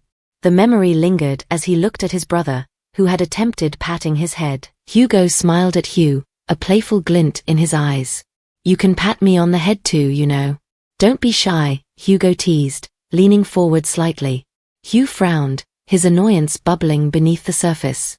No, and I'm not shy, he protested, eyeing Hugo's cheerful expression. Why is he so irritating? He thought. It shows that we're close, Hugo said, undeterred. Get away from me, Hugh muttered. Normally, parents are supposed to pat their children's heads. But since ours aren't around, we can do it for each other, Hugo continued, his tone light. I don't think that's necessary, Hugh replied coolly. But what if I want you to? Hugo asked, his eyes bright with hope. I never asked if you wanted me to, Hugh shot back. Oh, go on. I'm ready, Hugo urged, offering his head with an expectant grin. Hugh hesitated, then finally gave in, quickly patting Hugo's head before pulling his hand back. Happy now? He asked, turning his gaze away. Yeah, Hugo admitted, a faint blush creeping onto his cheeks. You're such a moron, Hugh grumbled, but the corners of his mouth twitched slightly. Hugo laughed, a warm sound that filled the space between them. Why do you smile all the time? Hugh asked, his voice softer now as he reached out to touch Hugo's head again, this time with more ease. Because smiling brings good luck, Hugh. You should try it sometime, Hugo said with a wink. Later, Duke Hugo's mind wandered to a recent memory. Lucia's gentle pat on Damien's head. He squeezed Lucia's arm gently, his voice low but firm. What I mean is, tell me if he ever crosses you, he said, his tone serious enough to make her flinch. That'll never happen. Lucia retorted, her voice ringing with conviction. Duke Hugo was momentarily stunned by her intensity, but then he pulled her into a tight embrace. Lucia's cheeks flushed as her heart began to race. She clung to him, listening to the steady increase of his heartbeat as they stood there, holding onto each other. They remained in their embrace for a while, and as Duke Hugo observed Lucia, he let out a warm smile, pulling her closer into his arms. His thoughts drifted back to a conversation with his brother, Hugh. "There's someone I want to marry," Hugo had told him once, his face flushed with happiness. The memory of his brother's smile that day made the Duke's eyes widen as he recalled it. "I'll introduce you to her sometime," Hugo had added. That day, "You looked like the happiest man in the world," Duke Hugo thought. "My brother, if you were alive today, there's something I'd want to tell you too. I have someone special to me as well, though I've already married her." He glanced at Lucia's face, both of them smiling at each other. Suddenly, Ashen entered the room. "Here's the report up to today," he said, dropping a pile of documents on the desk. Duke Hugo nodded calmly, picking up the first one. As he read, his eyes widened in amazement. "This is some report from Fabian. Is this what he does to find joy, collecting gossip while working late nights?" He glanced at the document. "Are these the rumors going around? It's all a bunch of idle gossip," he thought, dismissing it as he moved on to the next report. His attention was caught by rumors about Vivian's dowry circulating in the capital. Who could have exposed this? He suspected the king, boasting to his subjects. "I figured as much, and he calls himself a king," Hugo mused with a smirk. He picked up the next report, only to be startled further. "The Duchess is rumored to be so beautiful that the Duke whisked her away to the north so that no one could even get a glimpse of her." A smile tugged at his lips as Lucia's image flashed through his mind. "Well, it's not entirely ridiculous, because it's true." He reflected on the gossip, realizing it likely stemmed from the restrictions he'd put in place for the boating events and the women's only track he built to keep other men from seeing Lucia. "It's true that I brought my wife to the north right after we got married," he thought, setting the report down. "There doesn't seem to be any need for concern. It's all true anyway," he mused, folding his arms in acceptance of the rumors. Later that night, as Hugo lifted Lucia into his arms, she protested playfully. "Wait, Hugh. I need to dry my hair first." "You can do it later," he replied, kissing her cheek. "No, I have to do it now," she insisted, wiggling to get free from his hold. "She says that, but she's wrapping her arms around me." How cute, Hugo thought before leaning in to kiss her again. They soon found themselves lying in bed, sharing deep kisses. Duke Hugo pulled back slightly, his voice calm. "I've been thinking," he began, "I believe you get tired quickly because we never take breaks. So, I'm suggesting we change that. We could go once, take a break, then start again. What do you think?" he asked as he removed his robe. Lucia blushed, a bit surprised. "You really didn't need to think so hard about that," she replied.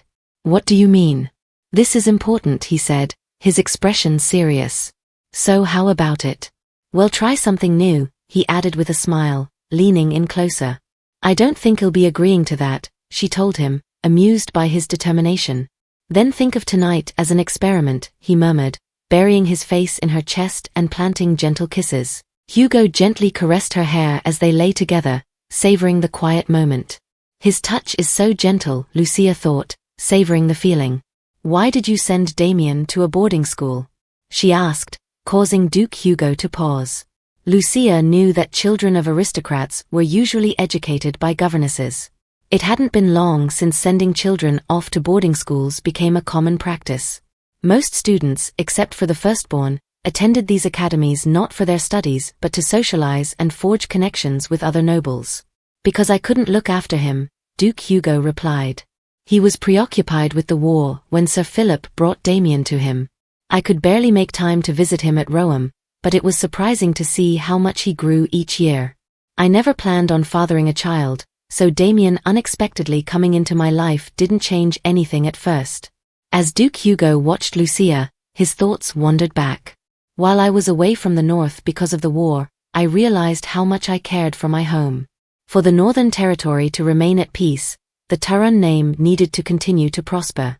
The future of the North was at stake, and I decided the Turhans needed an heir. Of course, The vassals and nobles did not agree with me.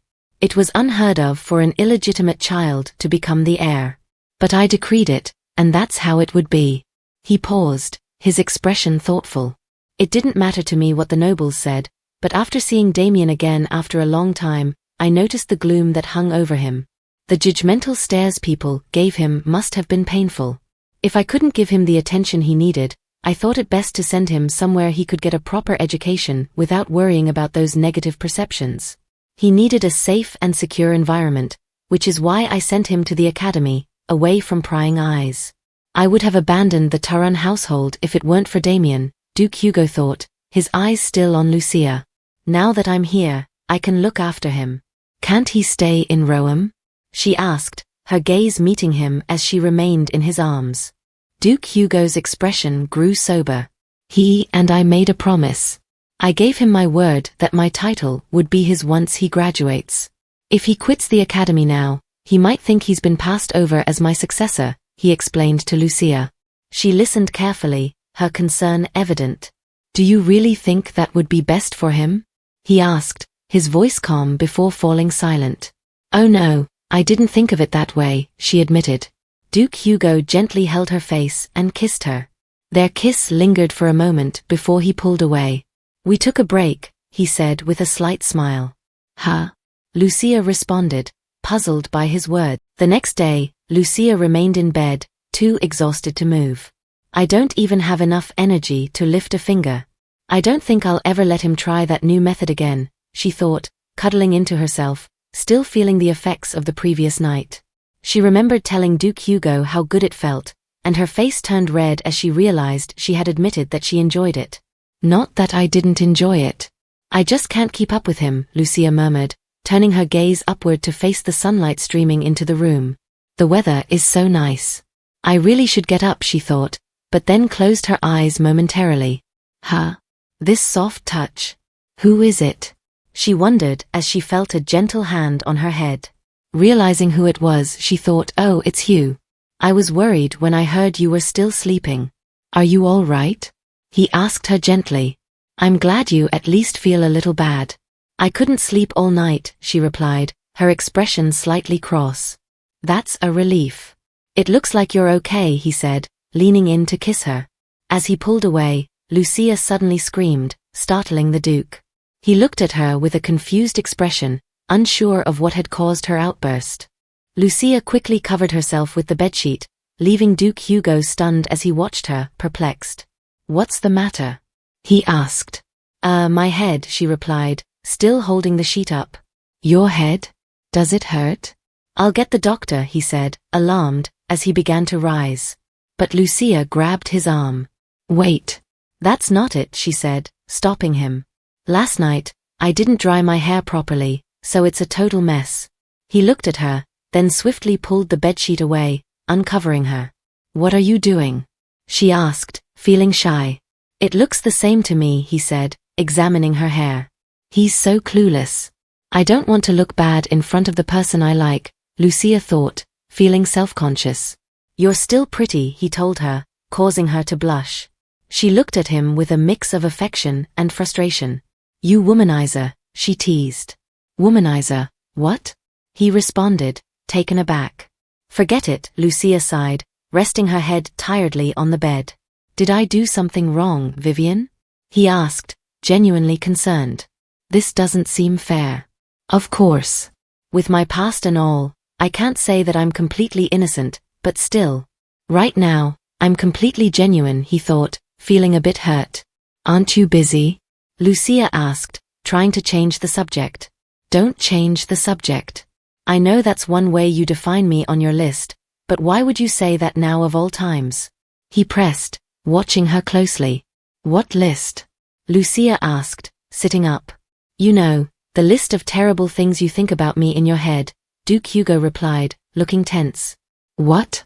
You think I keep a list like that? She asked, genuinely confused. Haven't you been consistently adding new things that you dislike about me? I already know that you do, he said, his voice tinged with hurt. Lucia glanced at him briefly before bursting into laughter. Ah, my stomach, she said, clutching her sides as she continued to laugh loudly. I'm being completely serious, so why is she laughing?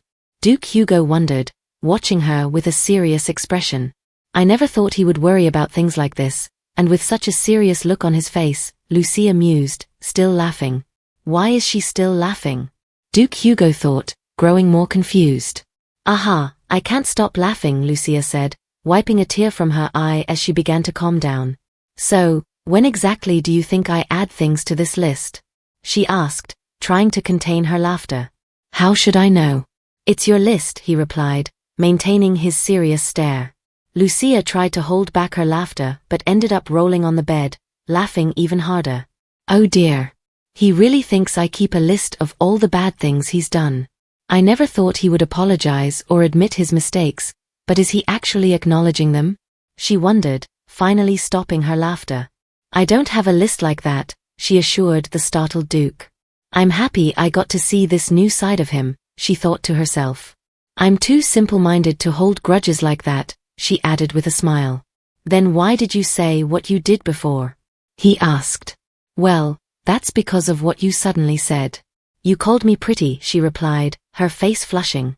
I've been called well-behaved or even adorable, but never pretty. I would never think that about myself.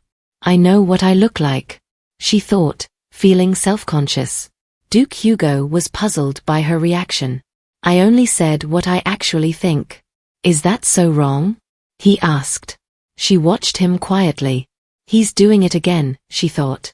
I'm pretty? Even like this? She asked, touching her messy hair, her face steel red. He's making my heart flutter with the things he so casually says. He has a lot going for him, so he doesn't need to do anything for women to throw themselves at him. There's no reason for him to say something like this mindlessly, she mused. You look fine right now. You are pretty, he told her, his voice serious. Lucia blushed even more. Maybe he really means it? When he says it so casually, it sounds like he actually means it, she thought, watching his face and realizing he was sincere. Do you want me to say it differently? Your beauty shines so radiantly that I can barely look at you, he teased. See. You're making fun of me, Lucia exclaimed. Then tell me what's wrong. I'm only being honest, he replied with a sigh. I wonder what his intention was in saying such things. She wondered. No, wait. So I am pretty? You think I am? She asked, still unsure. Even if he isn't being genuine, it's still nice to hear, she thought. Duke Hugo paused for a moment. I think you are pretty, he said aloud. Lucia smiled, her face turning even redder. Duke Hugo noticed her mood shift to one of happiness. Oh, who cares if he means it? I'm just so happy, Lucia thought, wearing a warm smile. Don't smile like that. I don't think I'll be able to control myself, he told her, his voice tense. She looks more at ease than before I left for the border. She seems lighter, as if she's let go of whatever was bothering her. Duke Hugo thought. But I can't shake this anxiety, that she might decide I'm one of the things she doesn't want in her life anymore. She was always on my mind while I was away from Roam.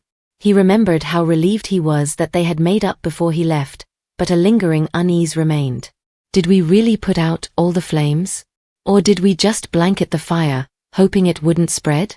I felt like we mended our relationship, but does she feel the same? He wondered if she was still hurt by the things he said. What if she didn't even want to look at me when I returned? He wanted her, not just physically but emotionally too. But how can I get her to love me when she's already declared she never will? How can I get a hold of something that isn't even tangible? Duke Hugo pondered, still watching Lucia. Is it okay for you to still be here? I thought you were busy, Lucia asked with a gentle smile. Her voice was softer than before. Oh, she likes it when I call her pretty. All right then, Duke Hugo thought, mentally noting the things Lucia loved. I'm busy and I'm not at the same time. There's always more work to do, but I can take a break whenever I wish, he told her. So you're not going to work? She inquired. No, I will. I just meant that you don't need to worry. Would it be difficult if I didn't work? He asked, his tone calm. Of course, Lucia said, lying down on the bed. Why? Duke Hugo asked. Because if you don't, then who would take care of me? You need to make money if you're going to look after your wife, she replied, making him smile. He's laughing again? He does this so often. He gives me this curious look after I say something, then laughs. I like seeing him smile, but I have no idea what's funny, Lucia thought, watching him laugh calmly. It's extremely easy to take care of you, you know? Even with the money I make now, you hardly spend a dime, Duke Hugo remarked, perplexing Lucia. I spend plenty. Do you have any idea how much money I put into my parties? She exclaimed, almost shouting. No, I mean just on yourself, he clarified, leaning forward. I have been spending money on myself. You have no idea what you're talking about. I bought all those flowers for the garden, she explained defensively. That's not what I meant. I mean things like dresses or jewelry, he said. Yes, I have been. It costs more than you think to tailor dresses. As for jewelry, there's an abundance of family heirlooms stored in the castle. I'll probably die before I get to try all of them on, she told him. Duke Hugo thought, watching her with a concerned look. He knew that most high-ranked nobles possessed a significant amount of precious metals and jewels passed down through generations. These were the family's fortune. The jewelry a woman acquired during marriage was legally considered her property. In the event of a divorce, the jewelry would become her assets, separate from alimony. The wives of nobles knew this well and would purchase whatever they could just in case. Vivian surely knows this. Then that means... He thought, his expression puzzled. But I wish it wasn't true, he pondered, looking confused. Do you not want to spend the money I make? He asked, looking tense. Huh? What? Lucia thought to herself, amused by his concern. He's so adorable. Did he just ask if I didn't want to spend his money? Why would you think that? I can't believe he's being so considerate. She couldn't help but laugh. He's huge, but he's still so cute. Is it because I spent so much time with Damien? Hugh just looks so cute, she thought, watching his face. Why are you laughing? He asked, puzzled by her reaction. I had no idea you would think that. It's not what you think. I merely don't like to buy unnecessary things, she said with a smile. I see. You really are prudent about how you spend, he acknowledged, still somewhat discomfort. Isn't that a good thing? She asked, still smiling at him, which only made him more uncomfortable. I never said it wasn't, he scoffed lightly. Spend it. Spend my money. He thought, feeling a bit helpless. But it's not like I can force her.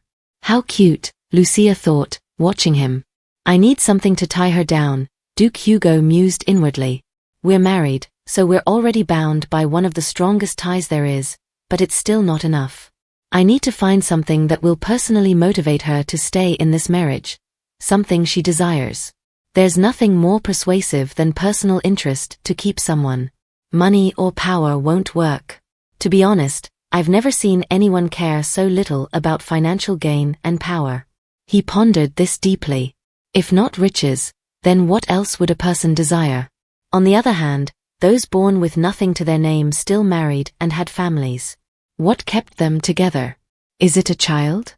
His thoughts darkened for a moment. That's something I can never give to Vivian, he realized with a pang of regret. But then an idea struck him. Damn, wait a minute. If it's something based on desire, then there is one thing I'm good at. It may be a bit primitive, but people are drawn to what they naturally crave. If I can get her to desperately want to share her bed with me, then it's basically killing two birds with one stone. Lucia noticed the serious expression on his face and wondered what he was thinking about. Now the real issue is checking to see if she really enjoys it, he thought, glancing at Lucia, causing her to watch him perplexed. Tell me, do you enjoy being with me? He asked, his voice calm. Huh? Lucia froze, caught off guard by his sudden question. I mean in bed, he clarified, causing her face to flush. I think I'm going to go back to sleep. You should really get back to work, she said, quickly covering herself with the bedsheet to dodge the question. Vivian, what's the problem? Duke Hugo asked, his face tense. Is it the number of times? How long do we do it? Or is there not enough of it? He asked, fidgeting nervously as he began to sweat. Lucia uncovered herself from the bedsheet, her face flushed. I'm satisfied, so please stop. She shouted, embarrassed by his questions. "How can you say such things? How can you ask that?" she added, still blushing deeply. Duke Hugo observed her, a grin slowly spreading across his face. So you're satisfied," he said, teasingly. "Oh my gosh. Please stop," Lucia pleaded, hiding her face. "There's no need to be embarrassed.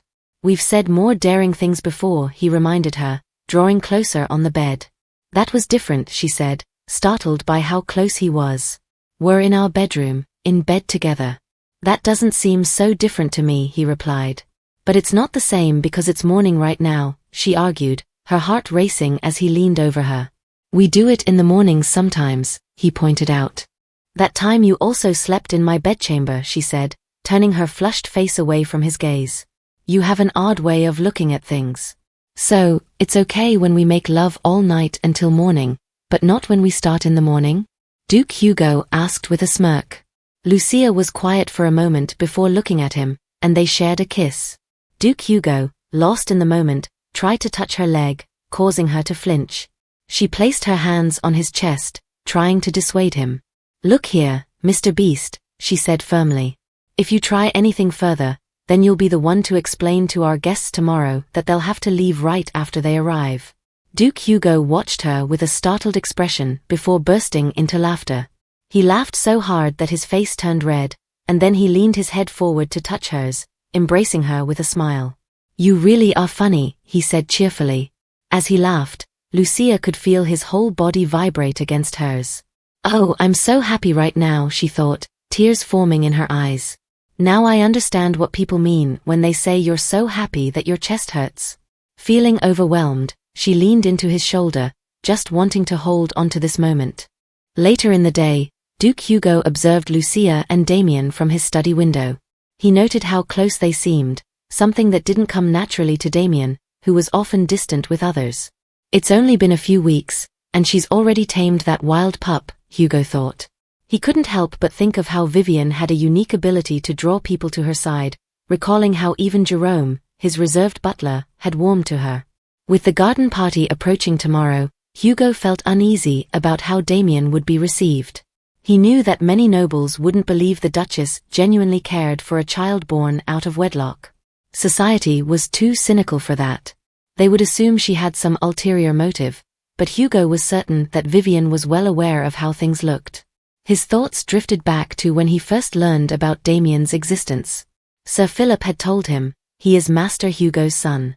At first, Hugo had dismissed the claim angrily, knowing that in the Taran family, a son could only be born between two blood relatives. "I know my brother," Hugo had insisted. He would never do such a thing. But then, Philip mentioned that Master Hugo had a lover. This brought back a memory of his brother confiding in him about someone he wanted to marry. The revelation left Hugo confused and angry. "Did my father have a hand in this?" he had asked, seething. But Sir Philip assured him that Hugo and his lover had fallen in love without any external interference. "Young Master Damien is the product of their love," Philip had said. Hugo scoffed at the idea of love, doubting that his brother would have kept something so significant from him. If he knew he had a son, he would never have taken his own life, Hugo thought bitterly. Philip had clarified that Hugo wasn't aware of the pregnancy at the time of his death. Hugo then asked if their father had known before he passed, to which Philip replied that he hadn't. "Serves him right," Hugo had muttered, imagining his father rolling in his grave at the thought. "Did you name him, old man?" Duke Hugo asked the doctor with a sharp tone. "I'm not worthy of such an honor." "His mother named him," Sir Philip replied calmly. "She was frail from a young age and often fell ill. The late Duke believed she couldn't bear a healthy child, so he ordered her to be disposed of. He died believing she was long gone." "Disposed of?" Hugo repeated, feeling a familiar anger bubbling up. "Of course, that brute would do something like that. But how did this half-sister of ours survive and end up falling in love with Hugo? They even had a child together?" he questioned, still grappling with the story. "Fate works in mysterious ways," Sir Philip explained. "I assure you, there was no interference in what happened between them." Hugo scoffed, turning his back on the older man. "Like I'd believe you." Duke Hugo's half-sister, Damien's mother, was reported to have died during childbirth. Hugo had been adamant about not taking in the boy, even going as far as to make threats. But Sir Philip left Damien behind and then disappeared without a trace. In his anger, Hugo ensured that Sir Philip would never get near the child, stationing guards to keep him away. Despite several attempts, Philip never succeeded in seeing Damien. Back then, Hugo acted out of spite, but even now, he felt no regret. His mind was consumed by the war at the time. He hired whatever governess he could find and left for the battlefield. When he returned to Roam 6 months later, he found that everyone was treating Damien as his son. Though Hugo never explicitly acknowledged Damien as his child, it seemed to matter little to anyone. "Damien, have you decided on a name?" Lucia asked softly. "Lucia, may I really name him?" Damien replied, looking a bit tense. "Of course. I'm sure he'll be pleased if you name him," she said with a warm smile. The fox cub in her hands peeked at Damien, its small eyes curious. "Asha," Damien said after a moment, leaning in to observe the cub more closely. "Asha? Why did you choose that name?" Lucia asked gently. "Because I want him to grow strong and healthy, just like what the name means," Damien explained. He felt his face redden, thinking, "I can't tell her I spent hours flipping through the dictionary instead of studying to find the perfect name." "Asha. It's a good name," Lucia said, lifting the fox gently with both hands. She extended the cub toward Damien. "Since you named him, why don't you hold him?" "I'm sure he'd like that," she said, smiling. Damien blushed, feeling nervous. "Lucia," he stammered. "Oh, come on, I might drop him if you don't," she teased lightly. After hesitating, Damien finally took the cub into his hands, holding it close. His face still flushed, he watched the cub's tiny, cute face and felt his heartbeat a little faster. "I can feel his heartbeat. He's small, but he's alive," Damien thought, pulling the fox closer. He couldn't help but blush even more. "I feel strange," he admitted. "Why?" Lucia asked, a bit surprised. "I don't know. It's not that I dislike him or anything, but my chest feels tingly," Damien tried to explain. Lucia smiled softly. "Damien, what you're feeling right now is love and affection," she said, leaning closer. "Love and affection?" he echoed, sounding uncertain. "Yes. I'm sure your mother felt the same way when she first held you after you were born. Sometimes, when you care deeply for something, it makes your chest feel full," she explained. Just then, the cub yawned, causing Damien to light up with joy as the fox nuzzled against him. Lucia watched Damien's unsure expression slowly change to one of happiness. Young Damien smiled brightly, and Lucia blushed slightly as she observed his reaction, smiling back at him. "I thought you were only going to watch the fox hunts," Duke Hugo said, drawing both of their attention as he approached them slowly. "That's what I was planning on doing, but then Lady Milton gifted me this fox." "I just got him," Lucia replied with a smile. He glanced at the fox. "So now she's going to walk around with that creature in her arms," Duke Hugo thought to himself, feeling a twinge of frustration. All these frequent outings, her being close to Damien, and now this fox. "I didn't think having Vivian all to myself would be this difficult." "Damien," he called suddenly, catching the child off guard. "Huh? I mean, yes," Damien stammered, startled. "Fox hunts are trivial events. Besides, they're nothing like the real thing. Give that fox back to its rightful owner," Duke Hugo ordered, his tone cold. "Trivial? He has no idea how much fun it is," Lucia thought, nearly protesting inwardly. Damien, obediently, handed the fox back to her. "Come," Duke Hugo said as he turned to walk away. "Right," Damien replied, quickly following behind. "Where are you going?" Lucia asked, surprised. "There's something I need to say to him, man to man," Duke Hugo replied, continuing to walk with Damien following close behind. Lucia watched them leave, feeling a mix of emotions. "I can't believe this. Are they really leaving me out? After all my efforts to grow closer to you, Damien, you're ditching me for your father just like that?" she thought, blushing slightly. "But if it means those two are getting closer, I'll gladly turn green with envy," she added with a bit of excitement. Duke Hugo and Damien walked in silence for a while. "Damn it. I know I told him to come with me, but I have no idea what to say." I've only ever checked to see how he's doing. We've never really had a proper conversation before, Duke Hugo thought, feeling awkward. Is everything at the academy fine? He finally asked, breaking the silence. Yes. Everything's fine, Damien replied. And you're reading a lot of books? Hugo asked, trying to keep the conversation going. I am. I enjoy it, so I read a lot, Damien said. Duke Hugo watched him with a perplexed expression, a sudden idea forming in his mind. Duke Hugo led Damien to his library, the child's eyes widening as he took in the vast collection of books. Wow, Damien exclaimed, his mouth agape in shock at the sheer number of volumes. I've only ever allowed Vivian in here. I'm glad to see he likes it, Duke Hugo thought, feeling a sense of satisfaction at Damien's reaction.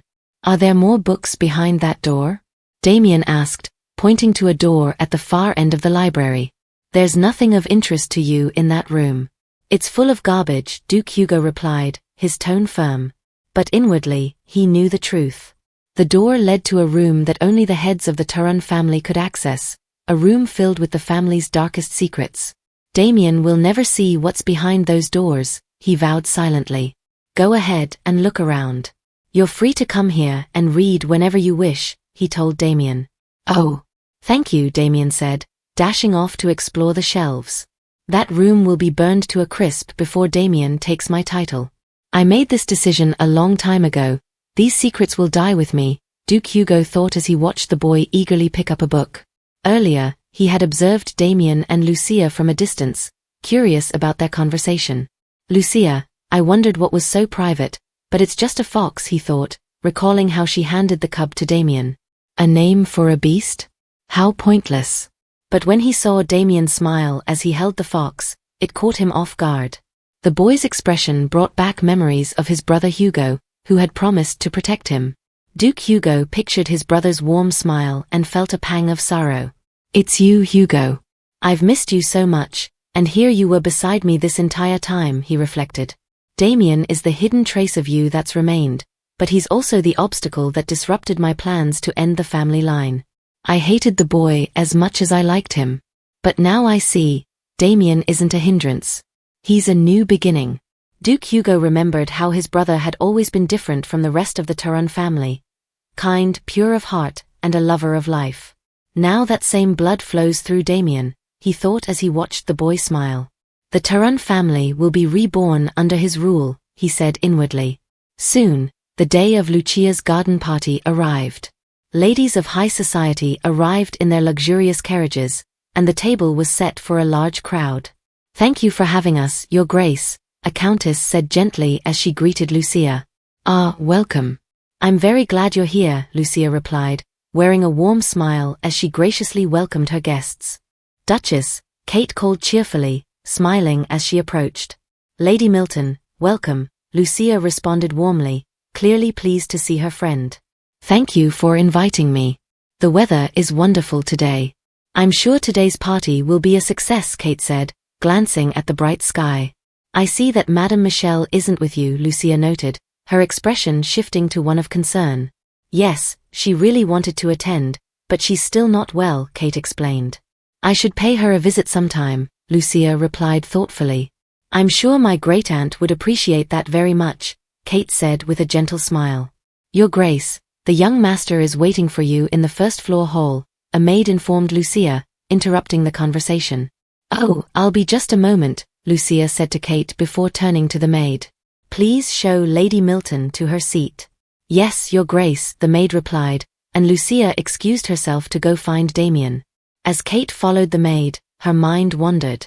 Lucia. I wonder if this will really be okay. I know she plans to introduce Damien to everyone at this garden party, but the women here won't be so accepting. What if something goes wrong? Kate reflected on the sheltered lives of the nobility. Those born into this world know nothing but the lives they've been given. Everything is predetermined for them, even who they will marry. They're not hostile, just ignorant. Arrogant and self-centered, they pride themselves on their impossibly high standards. They're all more or less the same. She knew Lucia was well aware of the noblewoman's thoughts. Lucia is insightful, perceptive even, but understanding their mindset is one thing, agreeing with it is another. Compared to men, women are far more opinionated about illegitimate children being legitimized as heirs. No one would welcome an illegitimate child into the line of succession, Kate thought, watching the women murmur among themselves. She spotted Countess Wales, the lady of the esteemed Wales family. Countess Wales. I hear she's been busying herself by attending many social events ever since my great-aunt fell ill, Kate thought. The Countess and her great-aunt Count Corzin were polar opposites in every way possible. The two never got along well. While many respected Kate's great-aunt, she didn't have much influence.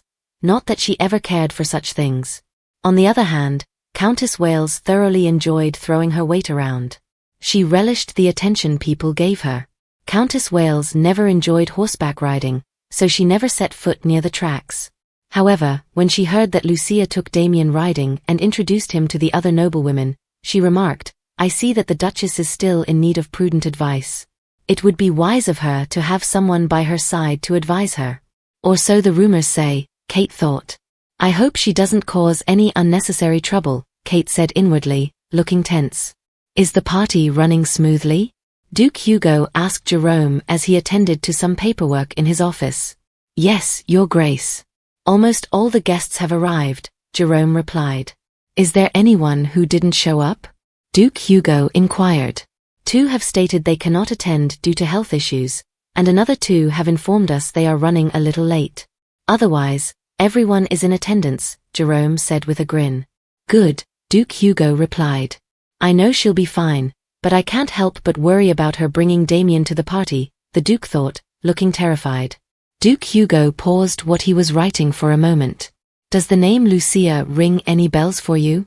He asked Jerome, startling him a bit. Yes, Jerome said. There was a brief silence between them. What? Who did you hear it from? Duke Hugo asked, sounding shocked. Jerome flinched. Huh? Did I say something wrong? Jerome wondered. Can it be that Her Grace didn't tell him? Jerome thought, looking tense. It is Her Grace's childhood name, he finally told the Duke. Duke Hugo looked tense. He really had no clue at all. They won't have a serious fight over this like last time, will they? Please no, Jerome thought, stunned by the situation. Did she tell you herself? Duke Hugo asked him. No, Your Grace. I overheard Lady Milton calling Her Grace by that name and asked Her Grace myself, Jerome replied, looking timid as he began to sweat. Duke Hugo remained silent for a moment, his expression unreadable. All right. You can leave, he finally told Jerome. Yes, Your Grace, Jerome replied, bowing stiffly before excusing himself. As the door closed, Duke Hugo's thoughts spiraled. That Milton girl knows, Damien knows, even Jerome knows. I can't believe I'm the only one who didn't know, he thought, a mixture of frustration and disbelief on his face. I didn't mean to overhear them. There was no way I could ask Damien, and asking Vivian was out of the question. I thought it was just something between them, but it turns out I was the only one she didn't tell, he reflected, remembering the moment he caught Damien calling her Lucia. His mind drifted back to their argument and the words Lucia had spoken. The lock on her heart is still as tight as ever. It'll probably stay that way, he thought, sinking slightly into his chair. After my brother died, the world felt colorless, motionless. Time seemed to stand still. Everything was dull, meaningless. But one day, that monotonous emptiness faded. My world filled with vibrant colors, and my once dead heart began to beat again. It was because of her. I would still be miserable if not for her. My world would turn dark again if I were to lose her. He frowned, lost in his thoughts. So long as she is my wife, she must stay by my side. But her being my wife has nothing to do with her loving me. There's no legal contract on this earth that can bind a person's feelings. I can endure her heart not belonging to anyone, but if she were to fall in love with someone else, if she were to give me only her body while her heart belonged to another, my life would spiral into a pitch-black void, he mused, unsettled by the depth of his own thoughts. Your Grace, the young master is waiting here, a maid informed Lucia. Oh my, Lucia exclaimed, covering her mouth in surprise as she saw Damien dressed in a suit. Lucia admired Damien with a warm smile. Don't you look dapper? She exclaimed, pleased with how handsome he looked. Inwardly, She couldn't help but notice how much more he resembled Hugh. And he's so cute, she thought, her heart swelling with joy. Damien adjusted his collar, shifting uncomfortably. It's a little snug, he admitted, trying to find some relief. I know it feels uncomfortable now, but you'll get used to it soon, Lucia reassured him. All the guests have arrived. Come on, let's go, she added, turning to leave. But as she started walking, she noticed Damien hesitating, his steps faltering. Damien, she called gently, sensing his unease. He was quiet, his hand clenching as he struggled with his thoughts. Lucia, I keep thinking about it, and he began, but she gently interrupted him. Damien, there will be many times when you'll have to stand before a large crowd. Today might be the first, but it certainly won't be the last. There's no need for you to feel nervous, she said, offering him a reassuring smile. And besides, I'll be there for you.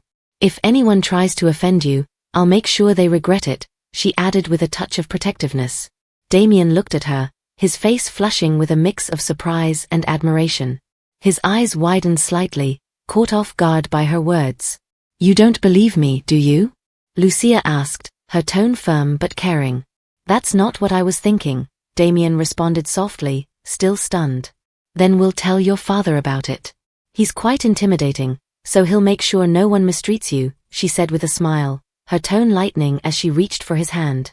Damien, still processing her words, couldn't help but smile back. He glanced down at her hand holding his, feeling a mix of confusion and warmth. Let's go, Lucia said, turning to look at him, her smile encouraging. As she led the way, Damien couldn't take his eyes off her. There was something about Lucia that seemed to glow. She was shining so beautifully that he found it impossible to look away.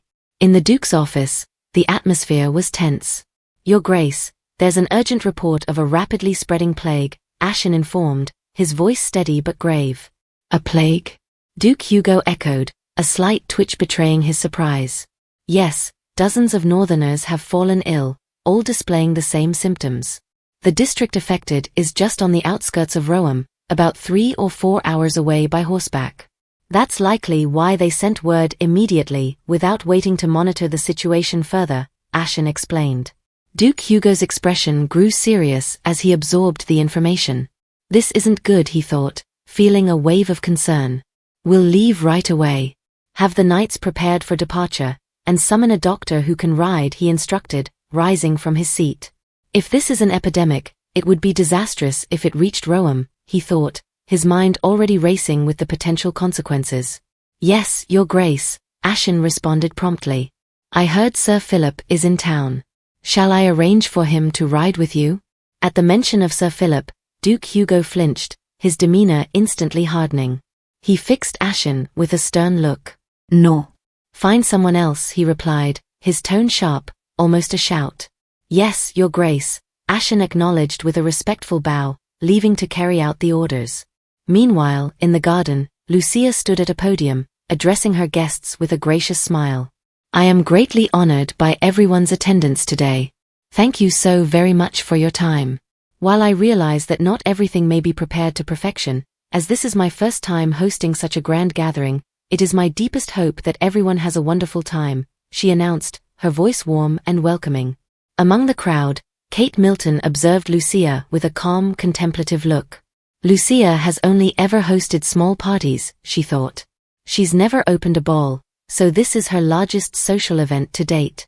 The garden was filled with an eclectic mix of guests, elderly patrons, young debutantes, and families of varying social standing, including many of Duke Hugo's vassals.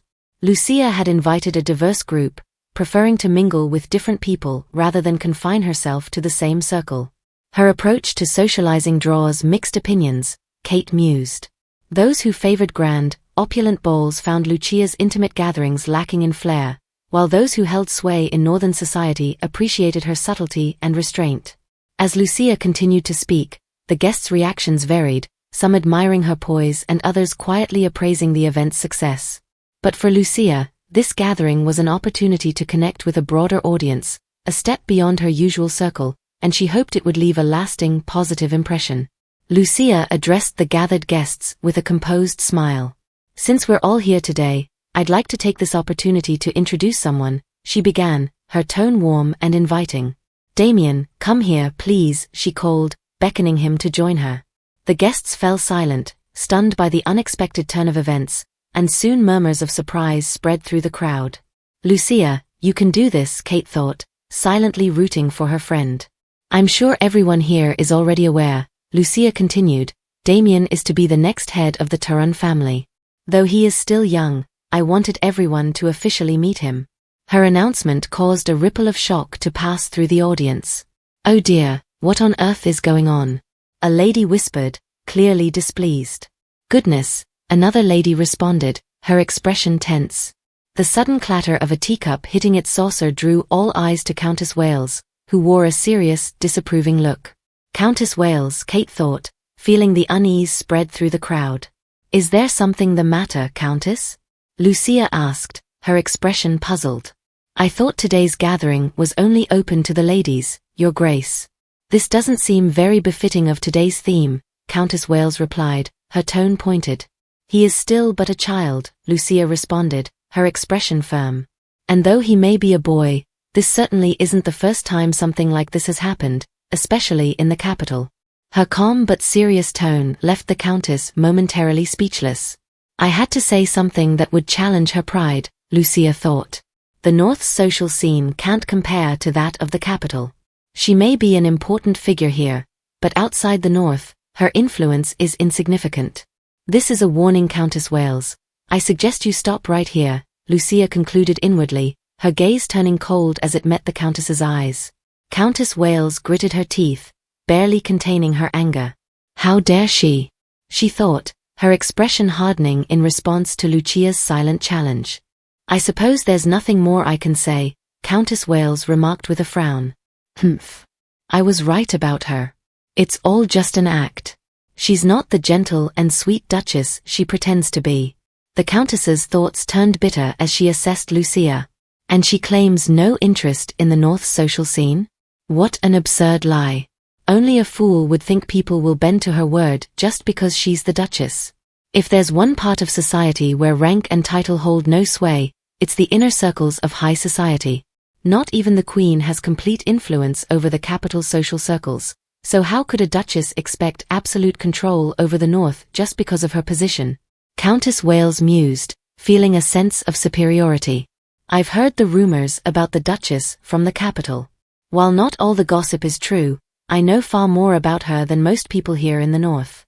The Duchess is merely one of the many daughters of the King, with no noteworthy family connections. There are also questionable details surrounding her marriage to the Duke. A reliable source once told me that the King and the Duke struck some kind of deal. After all, the Duke was never known for being content with just one woman. There's no way the Duke and Duchess are happily married. The Countess's thoughts grew darker as she calculated her next move. Duchess, if you want to keep that title, you'd better keep the right kind of people close. That old brat will do you no good. I have far more power and influence than that woman, Countess Wales continued to reflect, her calm exterior betraying none of her inner turmoil. Yet everyone shows so much respect for Countess Corzin, even calling her godmother. The Duchess caused quite a stir when she first requested Countess Corzin's tutelage over all the other notable women. But her lessons were nothing more than pitiful tips for married life.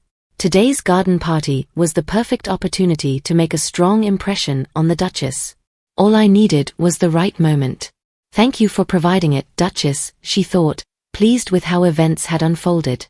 As the atmosphere in the garden began to settle, the guests gradually resumed their conversations, the tension easing back into the usual social rhythm. Countess Wales kept her thoughts to herself, but her mind was already planning her next move, convinced that she was one step closer to securing her position in the North's social hierarchy. Oh wow! The tea tastes wonderful. I wonder how Her Grace came by such high-quality tea leaves. A lady exclaimed, clearly pleased as she sipped her tea. Right? I couldn't agree more. Even at one of Her Grace's tea parties, her neighbor began to say, but was abruptly cut off by the lady beside her, leaving them both stunned. It's so quiet, the First Lady thought, noticing the unusually calm atmosphere. It's been half an hour since the party started, yet hardly anyone has made a sound. Everyone's just sitting there like lifeless dolls. The only exception was Kate Milton, who seemed completely unaffected by the tension. She cheerfully ate her cookies and gulped down her tea, oblivious to the strained mood around her. "Oh, it's so delicious," Kate exclaimed happily. "Lady Lena, didn't you say you liked Mont Blancs last week?" she asked, smiling at the lady beside her. But Lady Lena didn't reply. Kate's smile faltered, and she turned to another guest. "Baroness, about the dress you were telling me about last time," she began, but the Baroness also remained silent, causing Kate's expression to turn from puzzled to annoyed. This isn't good, Kate realized, her mind racing. They're trying to ruin this party. The tactic was known as party wrecking, a silent struggle for dominance between the host and a guest. It was a subtle but powerful way to express disapproval, often used when the host had done something wrong that warranted societal or moral condemnation. The method was simple. The guests would stay completely silent, refusing to socialize or engage, turning the event into a cold and lifeless affair. If the party wrecking was triggered by something that occurred during the event, the guests would remain silent until the issue was resolved. Once one person initiated the silence, others would follow, leaving only those of equal or similar standing with the power to object. Kate, now aware of the situation, realized that something deeper was at play. The atmosphere at the party wasn't just tense. It was a calculated move by the guests to assert control or show disapproval, and Kate's attempts at lightening the mood had inadvertently highlighted the growing tension. This would have never happened if my great-aunt were here. I can't break this silence on my own, Kate thought, her frustration growing as she clenched her dress in anger. Countess Corzin, her great-aunt, had the authority to challenge this, but the younger ladies didn't have that kind of backing. Countess Wales started this, using the pretext of it being a women-only gathering. Damien is the official heir to the Duke, so no one can openly show disapproval. But it's obvious no one here believes the Countess is upset simply because the Duchess invited a male guest. Party wrecking is like a war between women, Kate reflected bitterly as she angrily munched on her cookies. No bloodshed, no battle cries, but at times, it feels even more vicious and brutal. And unlike war, the power struggle in high society isn't solely dependent on rank and title. Anyone who tries to use their position to save themselves will eventually be excluded entirely. Lucia watched the silent crowd, her expression unreadable. Party wrecking, she thought, recognizing the familiar tactic. I've seen how this plays out in my dreams. It can't happen at a small gathering or an event with both men and women present. It only occurs at parties like this, with a significant number of female guests. From what I remember, there's rarely a rational or fair reason behind it. The outcome is predictable. Both the host and the offending guest would publicly reconcile, and the party would continue. Usually, it's the host who backs down, as it's humiliating for a party to end abruptly. The solution here is clear, she thought, her gaze hardening. Damien would need to leave. But there's no way I'm going to allow that. Turning around, Lucia's expression turned resolute. If they think they can force me to bow to their demands, they're wrong. I'm sorry to say this, but I won't be able to enjoy this party with all of you, Lucia announced, her voice calm but firm, stunning the crowd. Therefore, today's festivity will come to an end here. The room fell into a stunned silence, the guests taken aback by Lucia's unexpected declaration. After informing the guests that the party was over, Lucia remained seated in her parlor, letting out a sigh. I was careless. I didn't expect anyone to try and disrupt things. It was presumptuous of me to think my title alone would be enough to maintain control, she reflected, her cheeks flushing with a mix of sadness and frustration. I let my guard down because things here feel different from the capital. But I know better. Reputation and connections often carry more weight than rank. From the moment I met Countess Wales, I knew she wouldn't be easy to deal with. That's exactly why I asked Kate to escort Countess Corzin. If anyone could stand up to Wales, it was her. She covered her face, her mind racing. Does Countess Wales have something against illegitimate children? What she did seemed too petty for someone as calculating and influential as her. She has more to lose by humiliating me than she stands to gain. Realizing the futility of dwelling on the incident, Lucia sat back in her chair. But I'm still the Duchess, and the Duke's authority is absolute. She tried to reassure herself but couldn't ignore the larger issue. There's never been a case of an illegitimate child inheriting a noble title. If this is how people here react, what will they say in the capital? Her thoughts shifted to Hugh. He didn't seem fazed when I brought Damien to the party. Maybe it's because he's so confident that he'll always get his way. But Damien, he could be the first to set a precedent for others like him, and that's what makes everyone so uneasy. I was too impatient, she admitted. Damien's time here is short, and I was anxious we might not get another opportunity like this before he returns to the academy. He's already been introduced to several guests when we went riding, so I didn't treat this party as his formal debut. But what must he have thought in that moment? He's still so young. Lucia held her head as a slight throbbing headache set in. Where is Damien? It's been a while since I called for him, she asked, glancing at her handmaiden. We asked the young master to come inside, but he won't respond. The maid you sent earlier is just standing by his side. She's not sure what to do, the maid replied. Lucia tensed. What is he doing outside? He's just staring at the guests, the maid answered. Damien remained at the podium, his eyes scanning the guests. Their whispered comments reached him, though he wished they hadn't. Ugh, what an unfortunate situation, one lady remarked. Yes, it's awful. Why would she push it this far? Hasn't she thought of the repercussions? Another added. The Duchess seemed furious. She's usually so gentle and kind. Who knows how angry she really is, a guest murmured as they made their way out of the venue. Countess Wales froze as she walked, her steps suddenly uncertain. Why? Things weren't supposed to turn out this way. Why? She thought, trembling slightly. Lucia's harsh words echoed in her mind. I'm afraid I won't be seeing any of you off. None of you deserves that courtesy. Please show the guests the way out, Lucia had instructed the maids, her voice cutting through the tension. Today, everyone here has disrespected me, the Duchess, and Lady of the Turan House. One day, your sons and grandsons will bow their heads to my son.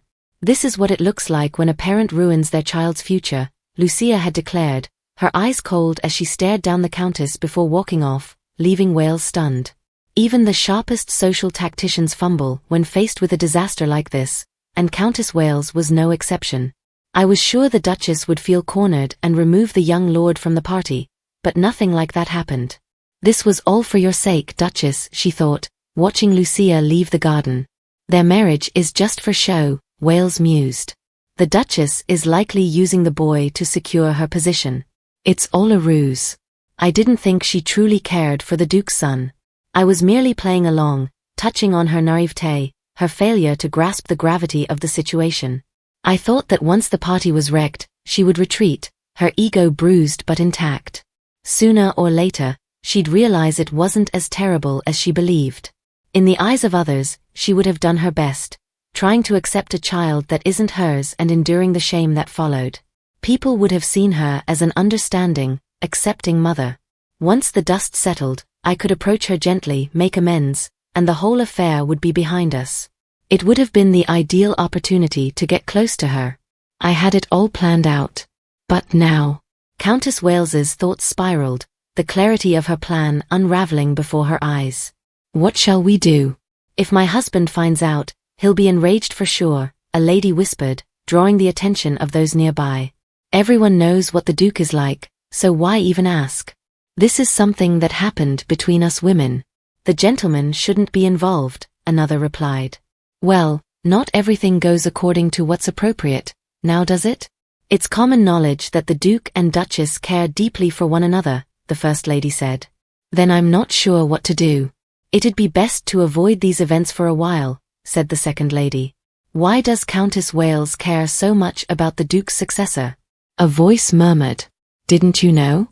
Count Wales has an illegitimate daughter. I heard he doted on her and even arranged her marriage to a count, someone whispered. Oh dear, you mean the in-laws of the count are illegitimate? Another gasped. What's amusing is that Countess Wales forced her daughter-in-law to legitimize two of her illegitimate grandchildren, making them part of their family, the Second Lady added, causing the First Lady to exclaim, my goodness. Meanwhile, Lucia sat quietly, her thoughts interrupted by Kate's gentle touch on her hand. Lucia, Kate said warmly, bringing her back to the moment. Lucia looked at her calmly. Kate. Thank you for today, she said softly. No need to thank me. I wasn't much help anyway. Don't think too much of it, Lucia. Think of this as a mandatory initiation rite. Don't be so hard on yourself, Kate reassured her. Yes, I know. Infine. I'm not so fragile as to feel degraded by something like this, Lucia replied evenly. And I know you did what you could, Kate. Thank you, truly, she added, holding Kate's hand affectionately. Though it was only in a dream, I've waited on a noblewoman as her maid. I'm just upset, she thought to herself. Is His Grace in his office? Lucia asked Jerome after Kate had left. No, Your Grace. He left after receiving an urgent message. I can't say for certain if he'll return today, Jerome replied, looking tense. I see, Lucia sighed. On one hand, I'm relieved. On the other, a bit sad that he's not here, she mused. I'll inform him of what happened personally, so please don't say anything, she instructed Jerome. Yes, Your Grace, he replied. Just then, Damien entered the room quietly. And please call for Anna. I think I'll need something for my headache, Lucia added. Of course, Your Grace. Please rest until Anna arrives, Jerome said before exiting the room. Damien stood still, the silence between them thick. His head hung low, his face shadowed with sadness. Damien, Lucia called gently, drawing his gaze. Come here, she said, gesturing for him to approach. Damien remained quiet as he approached Lucia, stepping gently towards her. When he reached her, he fell to his knees, head bowed, a sad expression on his face. Damien, Lucia exclaimed, rising from her seat in alarm. I'm sorry, this is my fault, Damien whispered. No, Damien. This isn't your fault, Lucia said, her face softening with sadness. Why are you apologizing? She wondered, her mind racing back to the events of the party. She dropped to her knees and hugged him tightly. Damien, surprised by her embrace, remained silent. I'm sorry, Lucia whispered, tears welling in her eyes. Damien never asked to attend. I forced him to come today, and now look at what's happened, she thought bitterly. I was selfish, only thinking about what I wanted. I should have considered your feelings. I'm so sorry, she said, her voice breaking as she began to cry. I'm all right, Damien said quietly. Really, I was fine. I didn't care about those ladies. What they thought meant nothing to me, he thought. He had grown used to the whispers, the judgmental stares. It wasn't as if any real harm had been done. But seeing Lucia in tears stirred something deep within him. None of this is your fault, Damien, Lucia repeated, sobbing. What those people did, it had nothing to do with you. They're adults. They should know better. Her tears continued to fall, her voice breaking with emotion. I didn't care how others saw me, Damien thought, still held in her embrace. Why is she crying? He felt his own tears forming as he hugged her back. I'm sorry, Lucia whispered again. It's okay, Lucia, Damien said softly. The moment you called me your son, whatever they said didn't matter anymore. So please don't cry on my behalf. He wanted to say those words aloud, but the tears choked his voice. No one had ever cried for me before, he realized as they stayed locked in their embrace, mother and son, both shedding quiet tears. Later that evening, Duke Hugo returned from his expedition. Jerome, caught off guard, quickly rushed to greet him.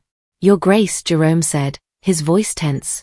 Apologies, I wasn't informed of your return. That's because I told them not to make a fuss, Duke Hugo replied casually. What about dinner? He asked. It's being prepared, Your Grace, Jerome assured him as they walked into the castle. Seems I'm just in time, Duke Hugo said, striding ahead. Did he rush back to have dinner with Her Grace? Jerome wondered, momentarily stunned. In his office, Duke Hugo sat down, clearly exhausted. But his expression changed as he saw the stack of paperwork waiting for him. I can't get a break, can I? He muttered to himself, sifting through the documents. Nothing went awry at the garden party? He asked, his eyes on the papers. Jerome tensed, remembering Lucia's instructions. She wanted to inform the Duke herself. He nodded slightly, choosing his words carefully. Yes, Your Grace, he replied. I see. Let me know when dinner is ready, Duke Hugo said. Of course, Your Grace, Jerome replied, bowing slightly before leaving the room. Outside the castle, Jerome hurried over to Sir Hiva, a sense of urgency in his steps. Sir Hiva, what happened? Jerome asked, drawing the knight's attention. I thought you said it was unlikely His Grace would return today? Oh, that, Sir Hiva said with a shrug. Turns out it wasn't a plague. One of the merchants was selling mushrooms at a low price, but they were poisonous. The villagers got sick from the poisoning. His Grace ordered the merchant to be tracked down for selling faulty produce and left the rest to the landlord in charge. Jerome nodded, feeling his tension rise. So that's why His Grace returned so soon. But this isn't good. Will Her Grace be ready by dinner? He thought, his mind racing with worry. Meanwhile, inside the castle, Lucia nearly jumped when her maid informed her of Duke Hugo's return. What? His Grace is back. Lucia exclaimed, her voice almost a yell. Where is he now? He's in his office, Your Grace, the maid answered calmly.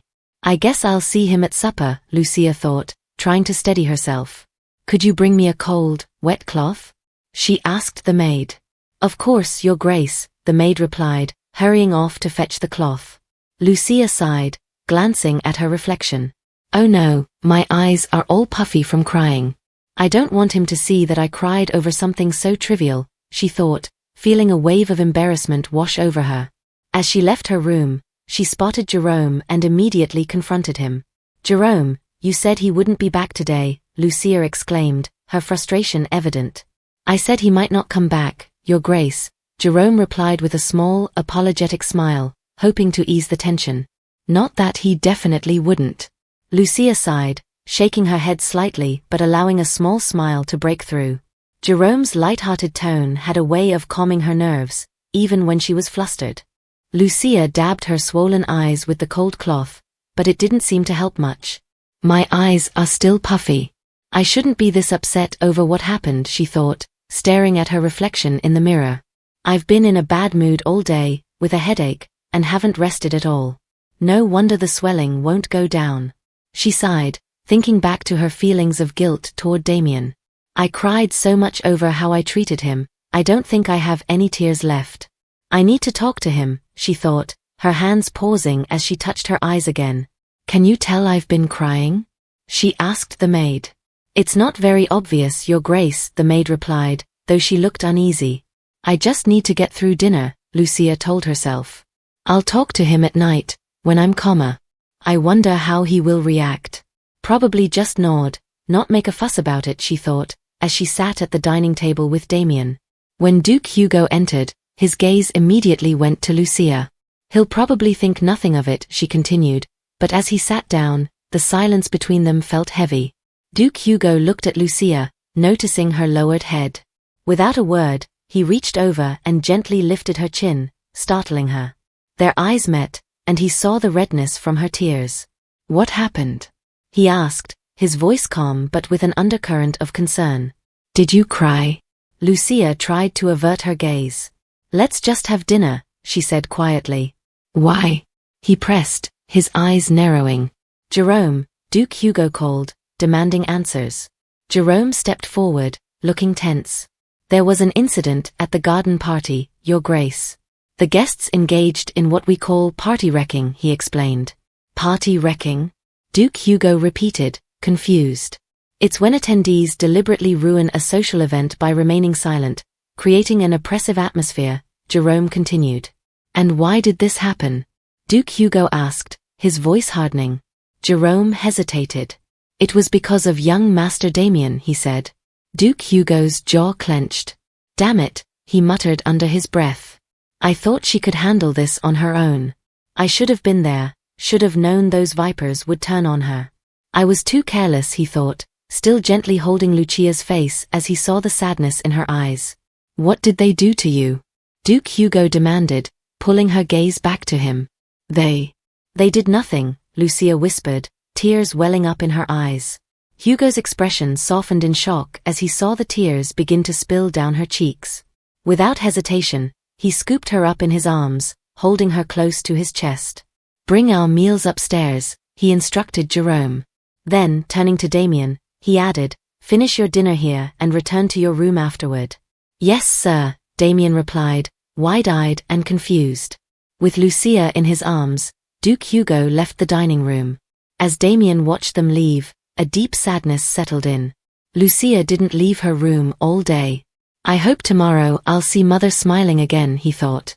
In their room, Lucia's tears soaked into Hugo's chest as she sobbed uncontrollably. He held her gently, rubbing her back in a comforting rhythm, though her crying only grew louder. I don't even know why, she thought. But when Hugh held me so warmly, I couldn't stop.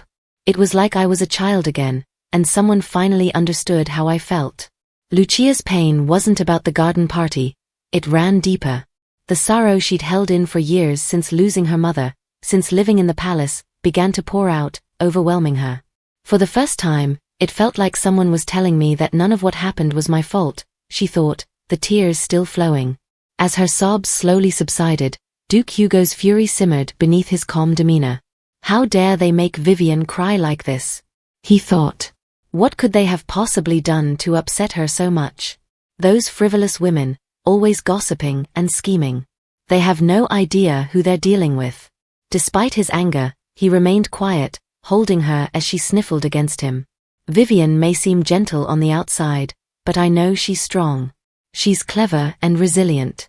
His mind raced with thoughts of retribution, yet his hands remained gentle as she finally pulled away, drying her eyes. Are you done crying? He asked calmly. I should wash my face, Lucia murmured, suddenly aware of the wet patch her tears had left on his shirt. Your clothes are soaked because of me, she added, her voice filled with embarrassment as she reached out, unbuttoning his shirt to help him change. As she nervously undid the buttons, her eyes briefly met the sight of his bare chest, causing her to blush. She gulped, flustered. I'll get you something to change into, she said, attempting to move away. But Hugo caught her hand, a smirk crossing his face. Keep going, he whispered, watching her with amusement. Lucia sat quietly, her heart racing as she watched Duke Hugo. Their eyes met, locking into each other's gaze as her heart raced faster. How is it that his crimson eyes can feel so cold? She thought, her mind drifting. She couldn't even remember when she first noticed that about him. As he gently guided her hand to his chest, she felt the intensity behind his gaze, one that now burned with something fiery. Does he always look at the women who share his bed like this? She wondered. An image of Sophia Lawrence, pleading for his love, flashed through her mind. At the time, I couldn't understand her desperation, Lucia thought. But now, after seeing his indifference, I can't help but wonder. Who wouldn't beg for the gaze that once made them feel special? She leaned forward, their lips meeting in a deep kiss. This should be enough for me, she told herself. I shouldn't want more, but my feelings for him keep growing. She had promised herself to love him only to a certain point, but each time he showed her affection, she found herself falling deeper. No, she whispered inwardly, breaking the kiss. You haven't eaten because of me. You must be starving, she said softly, trying to regain composure. You're talking about dinner at a time like this? Hugo echoed, his voice thick with emotion. He leaned forward, kissing her again, this time more intensely. His hand slid down her leg, turning her gently in her chair. Wait, Hugh, she said, feeling the tension rise. I can't wait, he murmured, pressing against her. But your dinner, she insisted. It's just one meal, he replied. But I'm hungry too, Lucia added, her voice soft but firm. He paused, glancing at her before lifting her up. Then let's eat. I can't have you starve, though it's fine if I do, he said with a slight grin. He's quick to change his mind, Lucia thought, giving him a small, tense smile. They had dinner in her room, sharing a quiet moment together. Afterward, as they sat close, Hugo asked, Are you still upset? No, she replied, leaning her head on his shoulder. You comforted me, so I feel much better now. It helped to cry like that. Haven't you ever felt that way?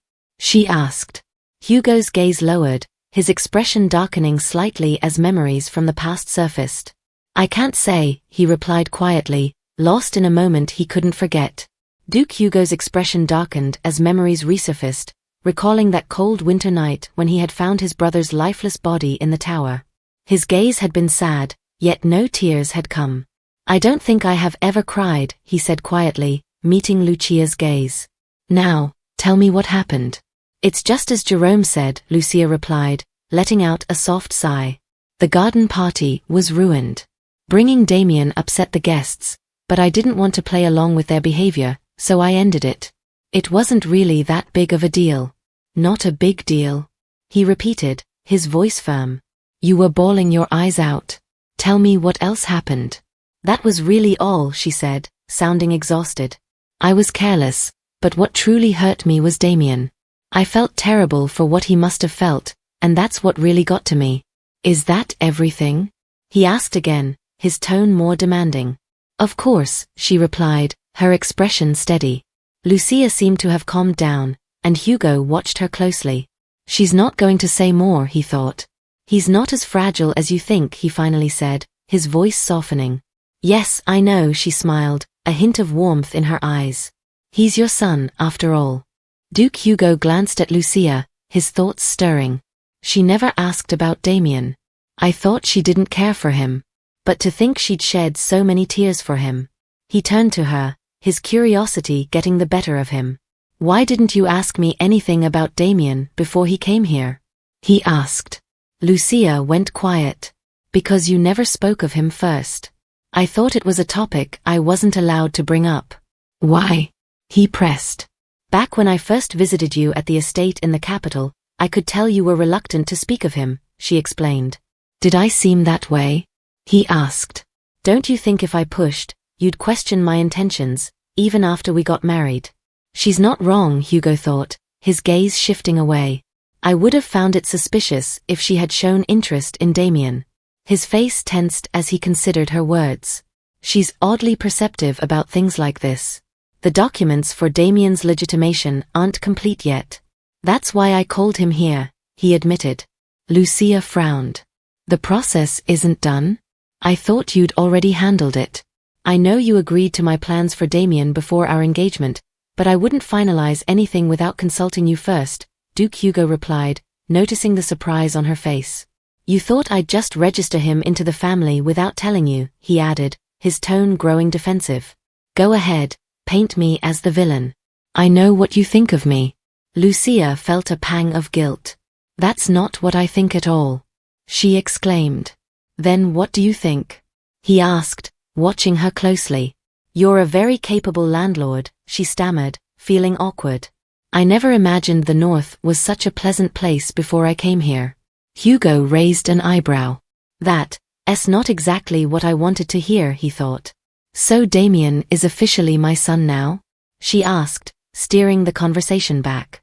Yes, he is, he confirmed. Lucia's expression softened. Damien is truly my son now, she thought. No worry of dissolution. This isn't like an adoption. Even if we divorced, he'd still be mine. Her heart steadied as the realization sank in. Since he's your son, do as you see fit. You can pester him all you want, Hugo teased, wrapping an arm around her. Just make sure he's not the annoying one. Damien would never annoy me. And I wouldn't annoy him either, she protested, her tone serious. You just don't know him well enough. Even though he's your son, he's kind and sweet. Duke Hugo leaned in, his gaze sharp. How can you be so sure? Lucia froze, her heart skipping a beat. What? She stammered. That he's like me? Hugo pressed. Lucia gulped, searching for the right words. Because he's like you? She ventured slowly. Hugo's eyes darkened.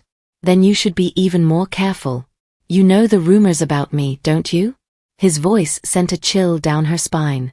The rumor about you drinking blood? Lucia blurted out, immediately regretting it as she saw his stunned expression. Oh no. She covered her mouth, her face flushing with embarrassment.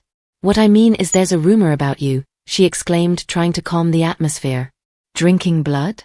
Hugo echoed, still taken aback. No one's ever said that to my face before. A chuckle escaped him, the absurdity of it lightening the mood. Lucia exhaled in relief.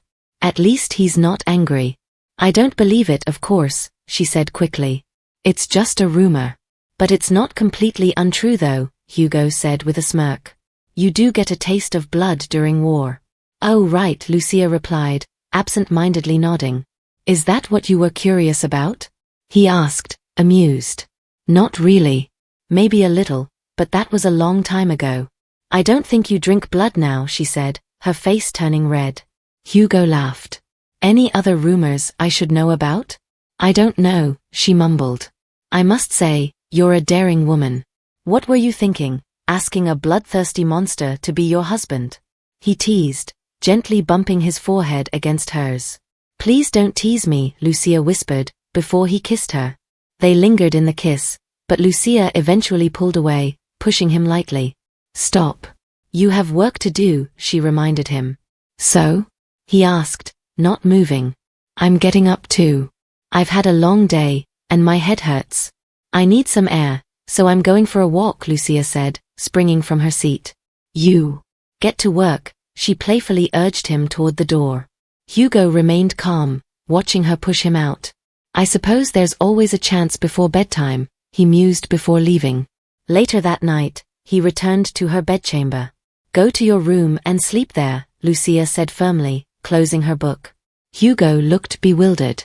Again. Why? I'm tired, I can't handle you tonight. Besides, I don't think I'd enjoy myself, she said, her tone teasing but firm.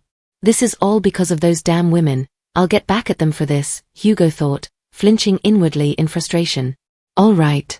I'll just sleep quietly next to you, he said, moving closer to her bed. Really?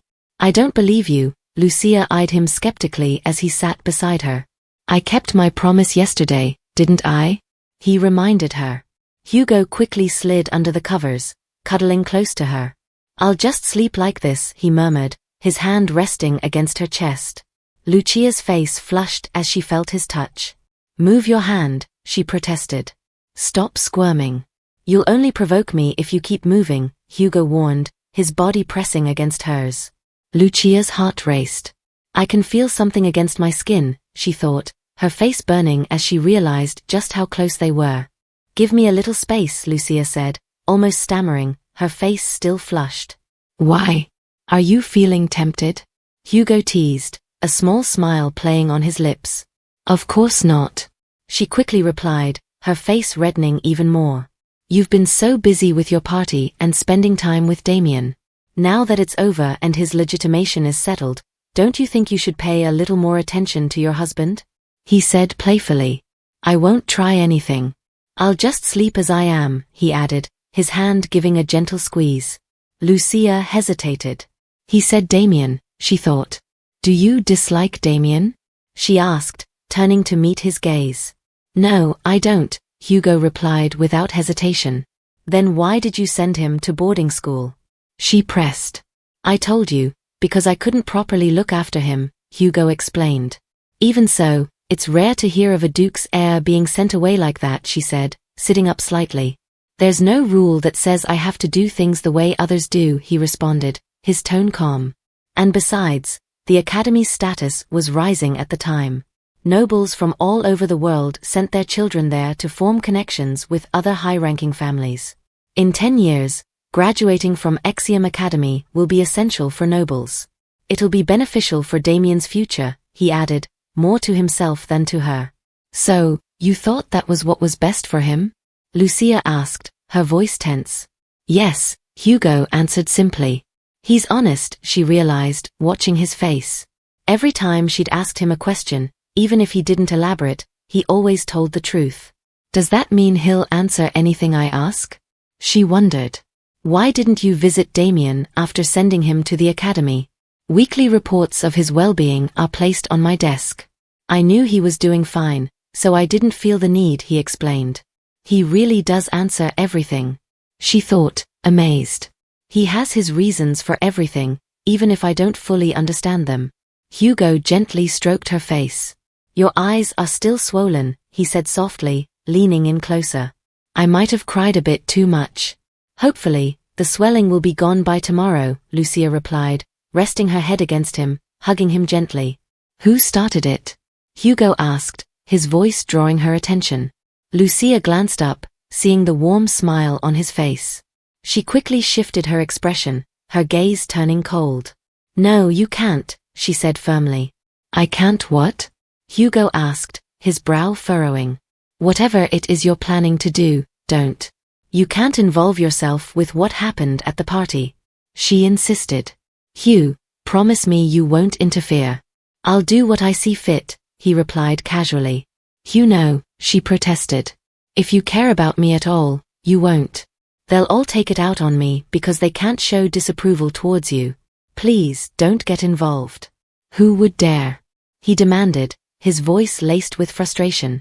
Hugh, Lucia pressed on, her voice trembling as she sniffed, her eyes welling up with tears. She leaned forward, trying to soften his resolve. Fine, he said at last, his face flushing slightly as he looked away. Lucia's eyes brightened. Then I can take your word for it? She asked excitedly. I said fine, didn't I? He gave her a tense smile. You're not just going to sweep this under the rug, are you? Hugo questioned, his tone still uneasy. Absolutely not, Lucia replied confidently. I'm not naive enough to just sit and do nothing. I'll take care of things, so please don't worry. You really don't need my help at all? He asked as he lay down. I'll ask if I do, Lucia assured him. Will there ever be a day when you do need me? Hugo wondered silently as she snuggled against him, a contented smile on her face. You'll be fine even without me. You don't need my help and you don't love me, he thought inwardly, pulling the bed sheet over her gently. Vivian, he called softly. Yes? Lucia responded, her voice quiet. Vivian, he said again, leaning closer. Yes? She replied, smiling this time. He called her once more, and she answered with a laugh. You were uncomfortable the first time I called you by your name, he murmured, cuddling her. Well, yes, Lucia admitted. But now it feels natural, he said, his tone softer. It does, she agreed. I've gotten used to it after hearing it so many times. Inwardly, Lucia reflected on how her feelings toward the name Vivian had changed. It had once represented the Duke's wife, not her. Vivian was the girl who never lived through the hardships Lucia had endured in her dreams. Vivian had found happiness, and the misery Lucia had feared never crossed into her waking life. Each time Hugo called her Vivian, it made her heart skip a beat, because she was the only one he addressed so sweetly. He is the only man who calls me Vivian, now and forever, she thought. Is that so? Hugo said, watching her closely. Why won't she tell me her childhood name? Does she not care for me enough? I want to ask, but what if her answer confirms my worst fears? He wondered. Is she only sharing my bed because of duty? Will she never love me? Lucia yawned, breaking his thoughts. I really should sleep now, she said softly. The words almost slip out every time we're together. If she tells me once more that she will never love me, I don't know if I'll be able to bear it, he thought, a dull sadness settling over him. Vivian, he called again, his voice barely above a whisper. Yes? She answered, already drifting off. Watching her sleep peacefully, Hugo held her close, squeezing her slightly. Why do I feel this sorrow? You're right here in my arms, yet it hurts. I'm terrified I might lose you forever. Even though I've never felt any sort of pain before, he thought as he finally allowed sleep to claim him, the weight of unspoken fears heavy on his heart. The next day, Duke Hugo summoned his vassals to announce that young Master Damien had been officially legitimized. Jerome, bring me the guest list from the garden party, he instructed, drawing Jerome's attention. But Her Grace, Jerome hesitated, visibly tense. Duke Hugo shot him a stern look, and Jerome quickly handed over the list to the gathered vassals. The atmosphere grew tense as the vassals exchanged confused glances.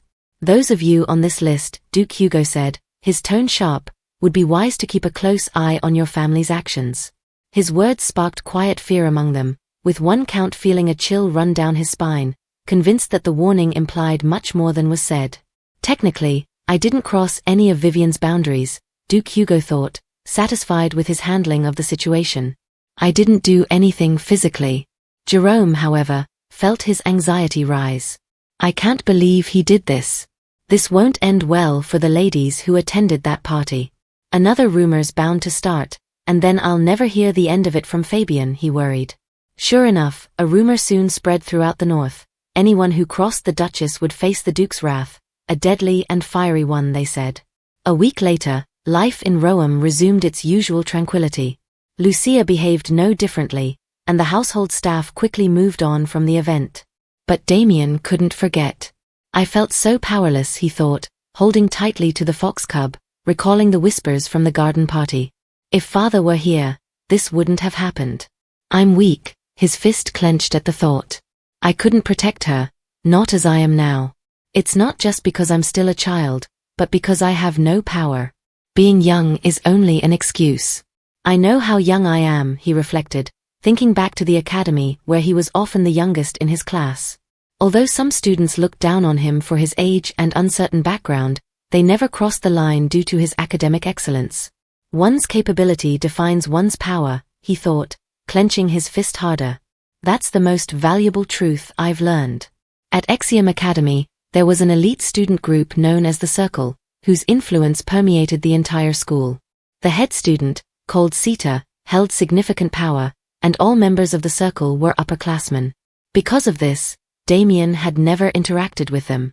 Yet, whenever they appeared in the courtyard, other students treated them like royalty, parting to let them pass. Damien observed this ritual many times, but it never interested him. His only concern was to graduate without causing trouble. However, after recent events, his perspective had changed. Now, my goal is to take on father's title, he thought as he approached Jerome. I wish to see my father, Damien said politely. Led to Duke Hugo's office, Damien reflected on his past thoughts. I never considered why I wanted to become the Duke or what I'd do after. All I knew was that it was my purpose, he mused. Inside the office, Duke Hugo glanced up from his paperwork. Will this take long? He asked, sounding preoccupied. No, sir. I came to tell you that I wish to return to the academy, Damien stated. Duke Hugo barely paused, continuing to flip through the pages before him. It doesn't seem likely that you'll be able to keep up with this semester's classes, he replied. I know, but if I return now, I can attend the summer sessions and make up for any missed credits, Damien explained. You can still graduate even if you miss a semester, Duke Hugo pointed out.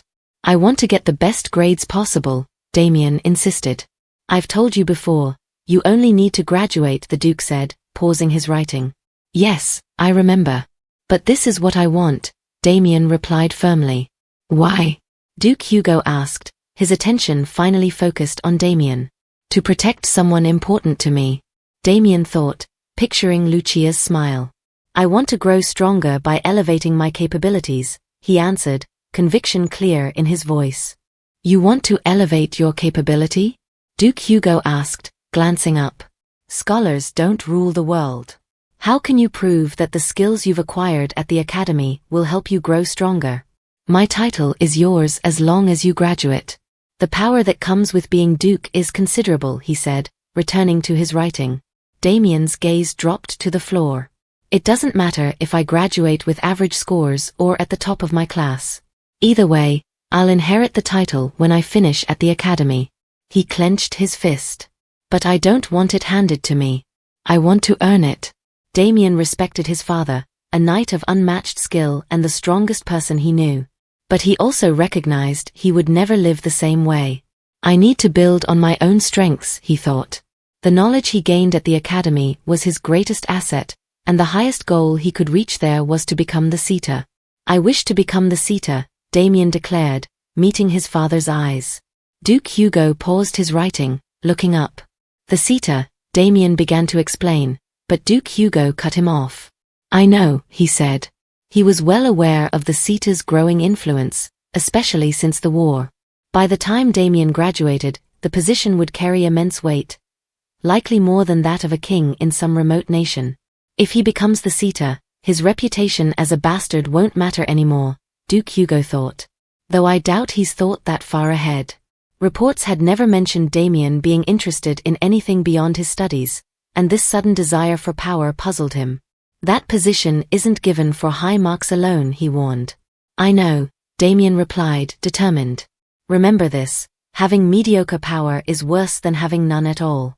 If you want to be the best, you must raise yourself to a position where no one can challenge you, Duke Hugo said. Yes, sir, Damien responded, absorbing every word. Do you know you've been registered under your mother? Duke Hugo asked, causing Damien's face to flush. Yes. Mother already told me, Damien replied, feeling shy. Let her know that you'll be returning to the academy, the Duke instructed. Yes, sir, Damien said. And do not kill anyone at the academy, Duke Hugo added sternly, his voice cold. It would be rather difficult to manage. Should anything of the sort occur, contact the estate before informing the academy staff.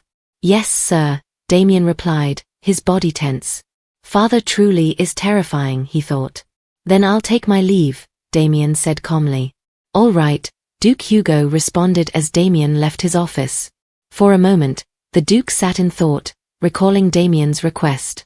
He wants to become the Seater? Looking at his son, he noticed how much Damien had grown. With a grin, he mused, your son is far more driven than you ever were, as he relaxed into his chair, a smile spreading across his face. Later, during tea time, Damien broke the news to Lucia. You're leaving for the academy already? Are you still upset about what happened at the garden party?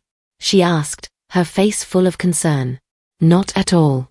It's time for me to return if I want to catch up with my studies, Damien explained. I know I should support your decision, but hearing you're leaving tomorrow morning feels so sudden, Lucia said sadly. She hesitated, considering asking if he would be back next year, but stopped, reflecting on what was to come. Next year, when the king passes away, we'll likely return to the capital. So many in the north already disdain Damien. How much worse will it be in the capital? She wondered if it would be best for Damien to remain at the academy until he was old enough to make his official debut into high society. Will anything change by then? She wondered.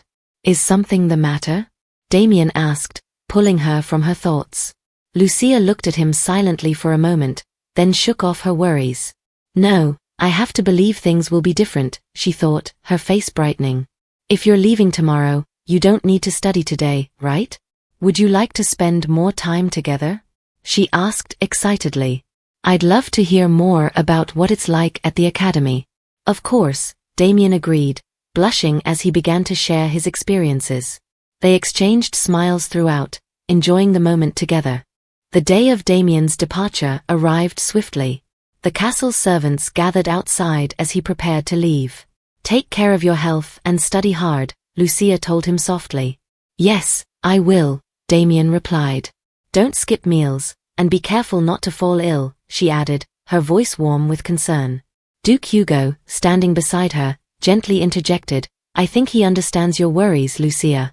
Startled, she tensed. Oh right, she said, relaxing a bit. Damien offered her a reassuring smile. What else, Lucia said, thinking aloud. Your Grace, Jerome called, stepping forward with a covered basket. Thank you, she said, accepting it. Turning back to Damien, she said, I think Osha already considers you his owner. You should take him with you. She handed him the basket. I thought you were raising him for the fox hunts? Damien asked, holding the basket. I was, she replied, but watching them is just as enjoyable. I'm not sure if the academy allows pets, Damien said, concerned. Don't worry, Lucia said cheerfully, turning to Duke Hugo with a smile. Your father will handle it, right? She asked as he nodded in agreement. I hope Osha will bring you comfort while you're away, she said, her tone calm. Damien remained silent for a moment before responding, thank you. I should leave now. He passed the basket to a servant. Of course, Lucia said, her voice soft. Then I bid you farewell, Damien said, bowing as he made his way toward the carriage. Wait, Damien, Lucia called after him. She hesitated briefly before asking, may I hug you before you go? Damien watched her for a moment, then nodded. Yes. Lucia quickly embraced him, warmth radiating from the gesture. It was clear to Damien how much the Duke and Duchess cared for each other. He realized Duke Hugo hadn't just married out of duty, there was genuine affection between them. And with that love, a child would likely be born, a legitimate heir. The position I hold is fragile, like a sandcastle at the water's edge, Damien thought. I could never stand above a rightful heir. But it doesn't matter. My only wish is to protect the warmth of Roam so that mother never loses her smile, he said inwardly. My days were brighter because you were here, Lucia told him softly. Mine too, Damien replied. I'll write to you, so please write back, she said. I will, he assured her. I'll miss you so very much, she added, and Damien's eyes widened in surprise. I will too, he said, his face flushing with emotion. Damien thought to himself, I don't think I'll ever forget this moment. Mother's loving expression and the cool air of this season. I will always remember her tender embrace. This memory will stay with me as I grow stronger. As they shared a warm hug, Damien said, Mother, his voice gentle as they pulled apart, though I'm unsure when we'll see each other again, until then please take care. He then bent down and kissed her hand with affection. Lucia blushed, tears forming in her eyes. Damien smiled brightly, letting go of her hand before turning back to his carriage. As it set out for the academy, he felt a sense of peace. In the future, if I have a younger sibling who becomes the heir, I will gladly hand over my position. These precious feelings I cherish will never change, Damien thought, feeling content as the carriage carried him away. In her room, Lucia sat quietly on her bed, lost in thought. Damien's gone, she reflected, remembering the sound of him calling her mother for the first time. I won't hear that again for a while. A small smile crept across her face, though her cheeks turned red as she wondered, since when did he become such a smooth talker? Your Grace, your bathwater is ready, a maid said, but Lucia didn't hear her. He really is his father's son. But no, she thought, clenching her fist. No, I won't let him grow up to be a heartbreaker like his father. The maid called out again, but Lucia remained deep in thought. There's no way I'm going to raise him that way. Determination flared in her eyes as the maid's voice grew louder, but still, Lucia didn't respond. At first, she had pitied Damien, thinking he was forced to grow up too fast. But I worried for nothing, she realized. Damien isn't mature because of his circumstances. He was just born that way. He thinks on the level of an adult. A soft sigh escaped her as the thought settled in. He's gifted. Lucia was certain Damien would never experience a typical childhood. His mind is far beyond his years. She then recalled another child from her dreams, one who shared similarities with Damien, Count Metten's third son Bruno. Bruno, praised as a genius by his tutors, had been just a year older than Damien. The first time Lucia met him, he was 12, and it was hard to believe he was the Count's son. He looked nothing like his father, and his rebellious nature stood in stark contrast to his family. Bruno caused trouble wherever he could, cleverly driving his tutors to quit with his tricks. Eventually, the Count sent him to an academy, under the guise of furthering his education. Bruno, despite his defiance, was highly mature for his age. So, it's not my first time dealing with an intelligent and mature boy, Lucia mused. But Damien. He's different. Special. Aside from their brilliance, Damien and Bruno were nothing alike. Damien is much cuter and far more lovable, Lucia thought, her face warming with the memory. Oh, I miss him so much already, her thoughts drifted, sadness touching her gaze. Suddenly, she felt Duke Hugo's hands gently cup her face, lifting her eyes to meet his. She gasped softly, surprised by the sudden closeness. Why is Hugh here already? I haven't even bathed yet, she thought, tension rising. Without a word, Hugo leaned forward, kissing her softly, his hand sliding into her dress as he pressed closer. Realizing where this was headed, Lucia gently pulled back. Wait, she said, despite the charged atmosphere between them. Why? Hugo asked, his voice low with longing. I haven't washed yet, she replied, her cheeks flushed. It doesn't matter, he said, leaning in for another kiss, but Lucia quickly blocked his lips with her hand. Yes, it does, she insisted. So, you want to take a bath now? Hugo asked, sounding slightly frustrated. Yes, she said firmly. Hugo paused, a hint of disappointment on his face. Are you doing this on purpose? He asked, a bit wounded. Doing what on purpose? She asked, genuinely confused. Never mind, he muttered, a faint sigh escaping him. She really knows how to drive someone mad, he thought to himself.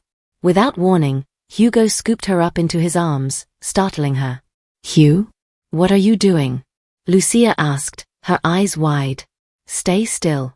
You said you wanted a bath, he replied, carrying her towards the bathroom. Yes, but Lucia tried to protest, but before she could stop him, Hugo opened the door and stepped inside with her still in his arms. Oh my God, Lucia thought, her face turning bright red as the maids inside the bathroom gasped in shock. "Oh dear!" they exclaimed, quickly dashing out of the room, their faces flushed with embarrassment. Lucia buried her face in her hands. "Oh my God," she muttered, mortified. "I told you to stay still," Hugo said, still holding her, entirely unfazed.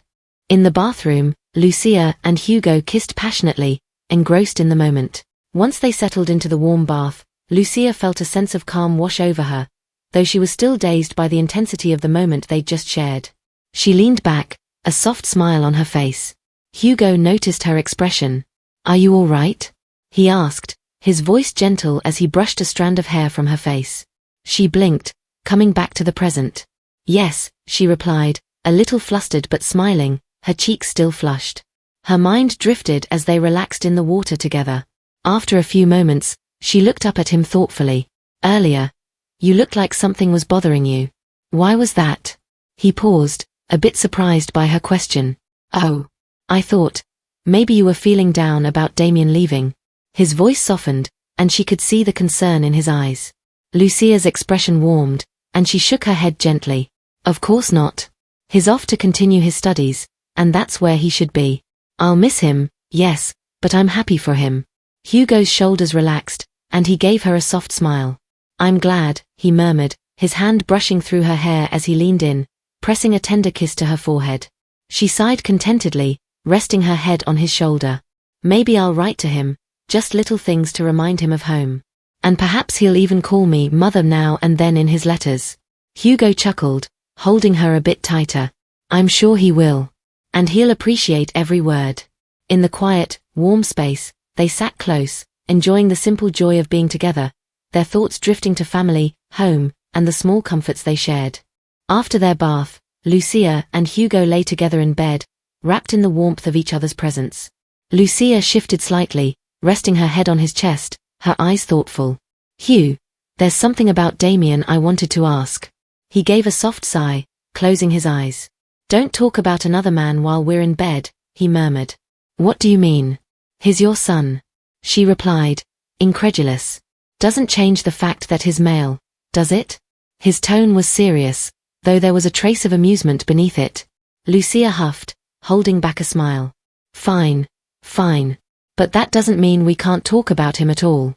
She watched him, wondering at his often reserved demeanor. Why can't he show a little more affection toward his own son? She thought, feeling a bit disappointed. After a pause, Hugo finally relented. "Well, what is it?"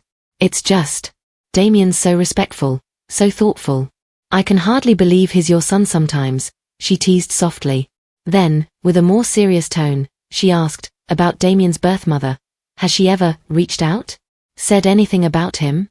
Hugo's eyes opened, caught off guard by her question. Lucia hesitated, studying his expression. She wondered if Damien had ever met his mother, or if they'd been kept apart intentionally. Was it Hugo who'd forbidden it, or was it simply that she hadn't wanted any contact? "No matter how much I care for Damien, I could never replace his mother's love," she thought, her gaze softening. "She's dead," he said simply, his voice calm. The words took her aback. "Oh, is that why you brought Damien here?" she asked, her voice quiet with understanding. "You could say that," he replied, his eyes fixed on the ceiling. Lucia sat up a little, processing the revelation. "He's such a handsome young man. I imagine his mother must have been quite beautiful," she said gently. Hugo's gaze shifted, and he replied absent-mindedly, "I wouldn't know. I never met her." Lucia froze, her expression one of shock. "What?" she asked, surprised. He realized too late what he'd let slip. Damn, he thought, mentally kicking himself. Hugo immediately regretted his slip. I shouldn't have said that, he thought, as he watched Lucia turn away. Vivian, he said softly, reaching out to touch her hand, but his words faltered, tension tightening his face. Is it so hard for you to explain? She asked quietly, waiting. When he remained silent, she gave up and settled back down, facing away. Hugo shut his eyes, unsure of how to bridge the growing distance. Lucia's thoughts were racing, her hand gripping the sheets. If he'd just said he didn't remember, I wouldn't have pressed him. But to deny he'd even met her, it just makes no sense. She closed her eyes, troubled. How could someone have a child with a person they'd never even met? In her mind, she pictured Damien's face. The resemblance to his father was undeniable, yet Hugo's cold dismissal of his son's mother weighed heavily on her. Even if it was just once, she's still Damien's mother. How could he talk about her like she was nothing? Her chest tightened. And what about me? If he can forget a woman who bore his child, what do I mean to him? She bit her lip and whispered, "One day. I suppose it'll be as if you never met me, too." Hugo's eyes opened, startled. "Where did you get that idea?" he asked, drawing her close from behind. "You can't even recall what the mother of your child looks like," she replied, her eyes still closed, her voice tinged with pain. "That's not it," he insisted. "I told myself I must be patient with him," she thought, struggling to hold back her disappointment. "It would be hard to love him, and I was ready to try. But every time I face his indifference, my resolve slips away a little more." She could accept his affection, but what if it never grew into something deeper? His stoicism with Damien had already shaken her faith. Lucia opened her eyes, feeling a simmering frustration. "I know he doesn't dislike me. I think he even cares in his own way, but it's not the same as love." Finally, her emotions got the better of her, and she sat up, eyes flashing. "What did you mean, Hugo, when you said you've never met her? How could she be the mother of your child if you've never even met?" she demanded, unable to hold back. "Vivian," he said, reaching out, but she wasn't finished.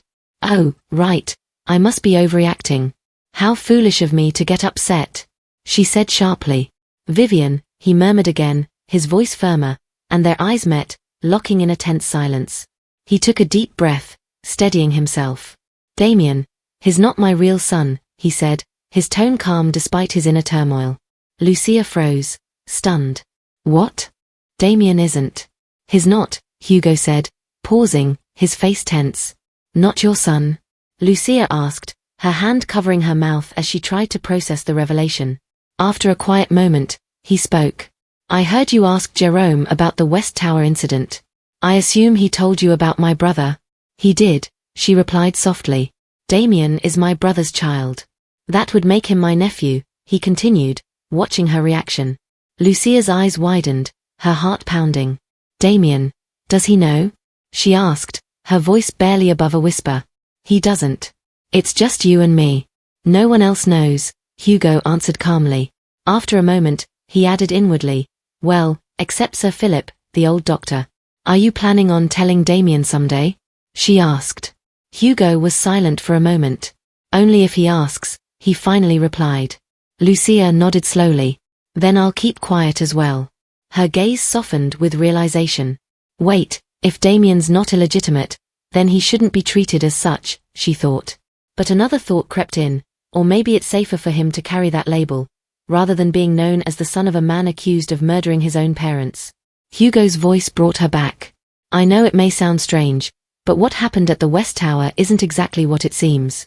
My brother was pushed to his limits. The former Duke bears part of the blame. The way he talks about his brother, it sounds like they truly knew each other," she thought, feeling a pang of sympathy. She'd always believed Hugo grew up alone, isolated in his duties. "I'm glad that wasn't the case. You must have been close to your brother," she murmured, looking at him thoughtfully. He was silent for a moment before finally replying. "I was," he said, closing his eyes as if recalling memories long buried. "Were you very close?" she asked gently. "Yes," he replied quietly. "So that's why you're raising Damien as your own son, because he's the only part of your brother left," she said, watching him closely. He took a deep breath. "That's not exactly the reason." "No, maybe it is," he admitted, his voice wavering. "There's so much that happened with Damien, but I can't tell you everything. It's not that I want to keep things from you specifically. I just don't wish to tell anyone," he said sadly, his fists clenching slightly as he struggled with the memories. Lucia reached over and placed her hand gently over his. His eyes opened, surprised, meeting her calm gaze. "It's all right," she reassured him with a soft smile. "What you've told me today is enough. Sometimes, there are secrets people carry alone, even from family or loved ones. I have things I wouldn't share with anyone," she thought, remembering her own hidden fears and past struggles she went through her dreams. "If talking about it causes you pain, then you don't have to tell me anything more," she said gently, her voice steady. Duke Hugo stared at it calmly. But not telling you might hurt you, he insisted, his voice laced with regret. Then perhaps I'll ask someday, she replied, smiling. And when I do, you can decide then whether you want to share it or not. He looked at her, surprised by her understanding. All right, he said softly, managing a small smile. Lucia placed her hands gently on his face, and they shared a quiet smile. Then he pulled her into a warm embrace, holding her close. She leaned against him, savoring the comfort of his arms. Damien is your son and mine. That won't change, right? She murmured. Yes, he said, his voice filled with warmth. She hesitated before asking, did Damien's parents love each other? I heard they did, he replied, looking thoughtful. Then, when Damien is older, maybe it's best that he knows the truth. I think he would understand, she said softly. After a moment, he nodded. Okay, he replied. Lucia leaned against him, feeling a calm sense of resolve. I may never have a child of my own, but Damien is my son, she thought. No matter the past, that will always be true. Duke Hugo's mind drifted back to a memory from childhood, his first meeting with his twin brother. They'd looked identical, and their names were nearly the same too. Not only do we look alike, but even our names sound alike. Hugh, his brother, Hugo had said with excitement. It's Hugh, not Hugh. Idiot, he had replied, lying on the grass and gazing at the sky. Hugh, sounds the same if you say it fast, Hugo had joked, laughing lightly.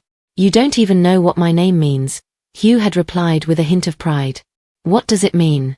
Hugo had asked, curious. Back in the present, Hugo remained in Lucia's embrace. Why am I so selfish? She wondered. Even after learning the truth about Damien's parentage, my love for him hasn't changed. But instead of feeling sympathy for Damien, who's never known his birth parents, I felt relief that Hugh never had a child with someone else. No wonder I thought Damien wasn't much like you, Lucia said softly, stepping back from their hug. I thought you said he was exactly like me, Hugo replied, looking confused. Well, in looks, yes. But your personalities are worlds apart. Damien's so kind and sweet. Can we say the same for you? She teased. He grinned. But I'm kind and sweet toward you, aren't I? He pulled her close, his arms tightening around her playfully. Lucia's cheeks flushed. What do you mean?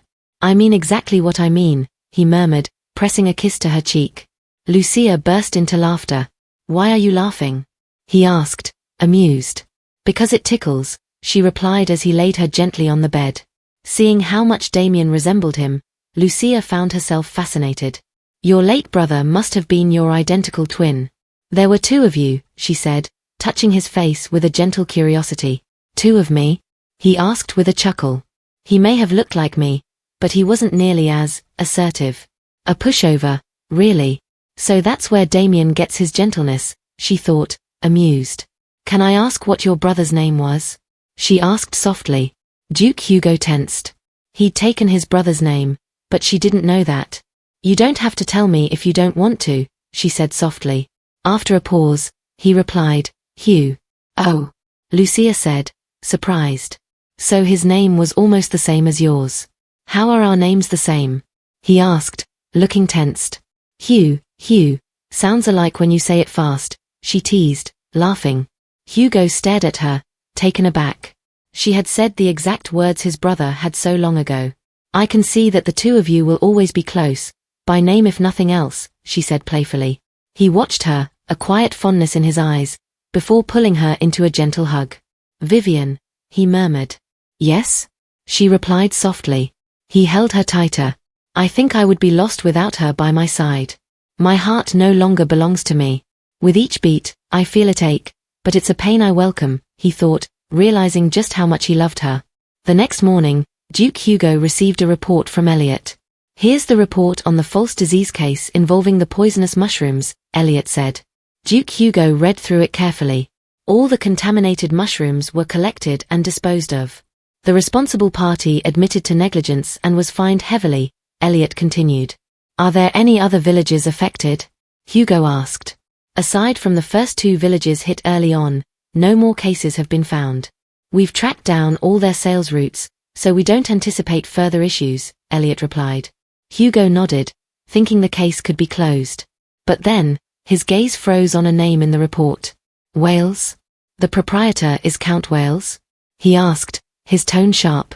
Yes, Elliot confirmed, watching the Duke's reaction closely. Hugo's mind churned. Normally, ownership details wouldn't alter the legal handling of a case like this, but Count Wales was no ordinary name to him. He remembered vividly how he had to hold back his fury, watching Lucia cry over something Wales had done. She had asked him not to retaliate, and he had respected her wishes. But I've waited long enough, he thought, his fingers tapping the desk as he considered his options. This isn't an incident we can just ignore, he said firmly. How would you like to proceed? Elliot asked. I can't shake the feeling there's more going on here. I want a full investigation into their business records and taxes, Hugo decided, his gaze steely. By thorough, I mean everything. Uncover anything you can. Elliot tensed at the order, but nodded. Understood, Your Grace. The Count must have seriously tried his Grace's patience, Elliot thought as he left. He knew well enough that Duke Hugo, usually indifferent to most matters, didn't forget those who crossed him. Once he decided to take action, he never let go. Lucia and Kate were having tea one afternoon. The tea Jerome makes is always so fragrant, Kate commented, smiling. I couldn't agree more. It's wonderful every time, Lucia replied.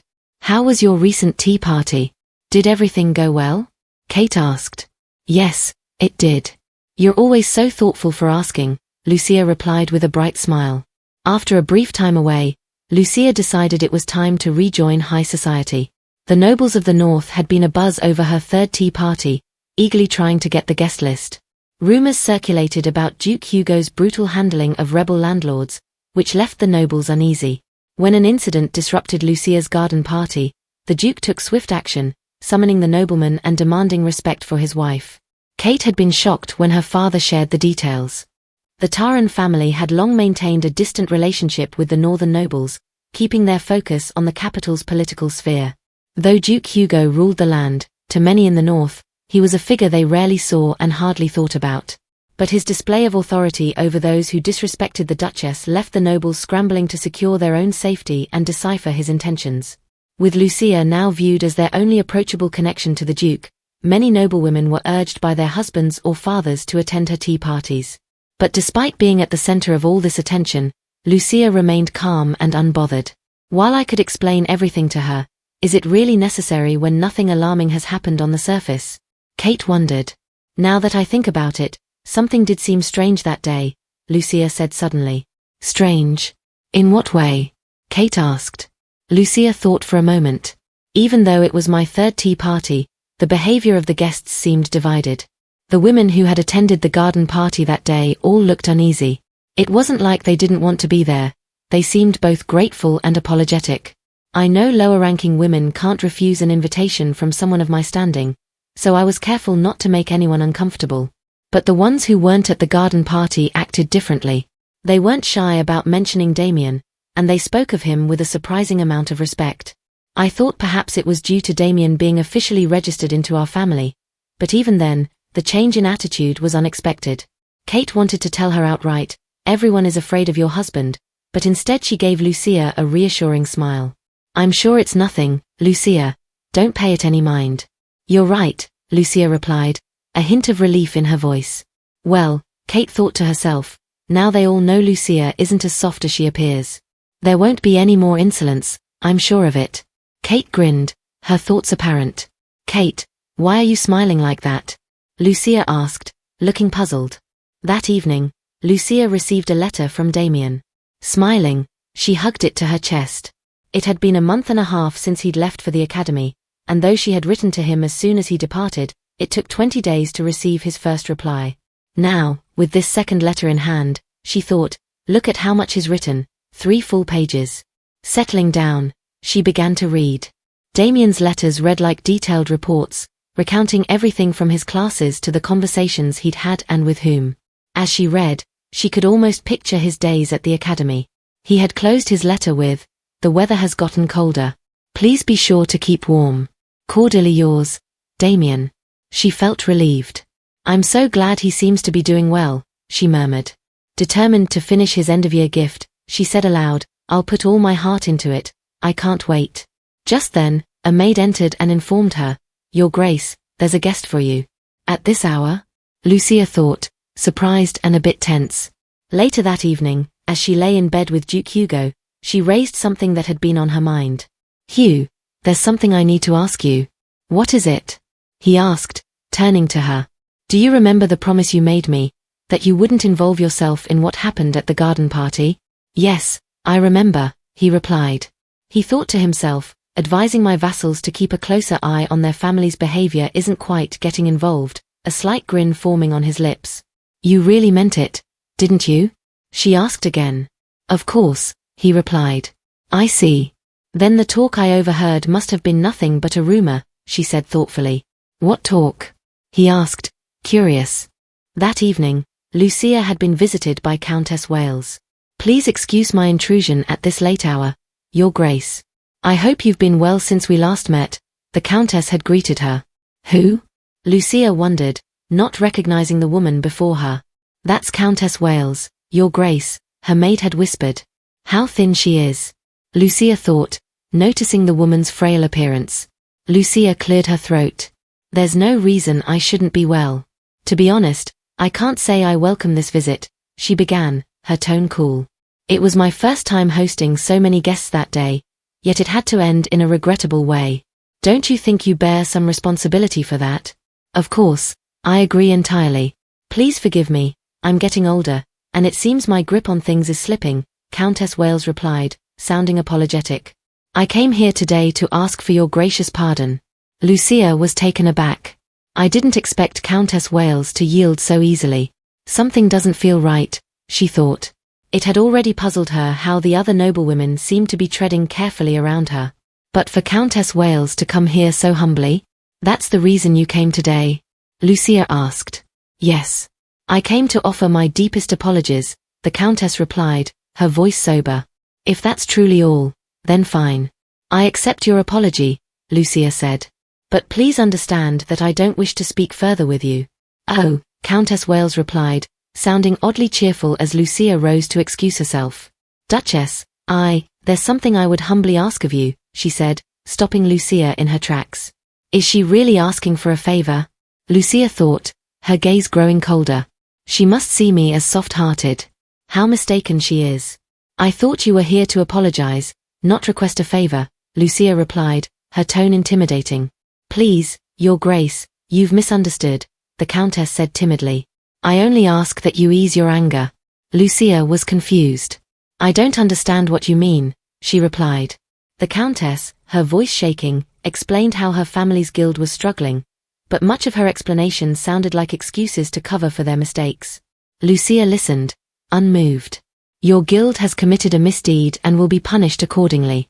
His Grace, the Duke, will handle this as he deems fit. Yet you bring your personal concerns here? She asked, fixing the Countess with a cold gaze. No, I would never.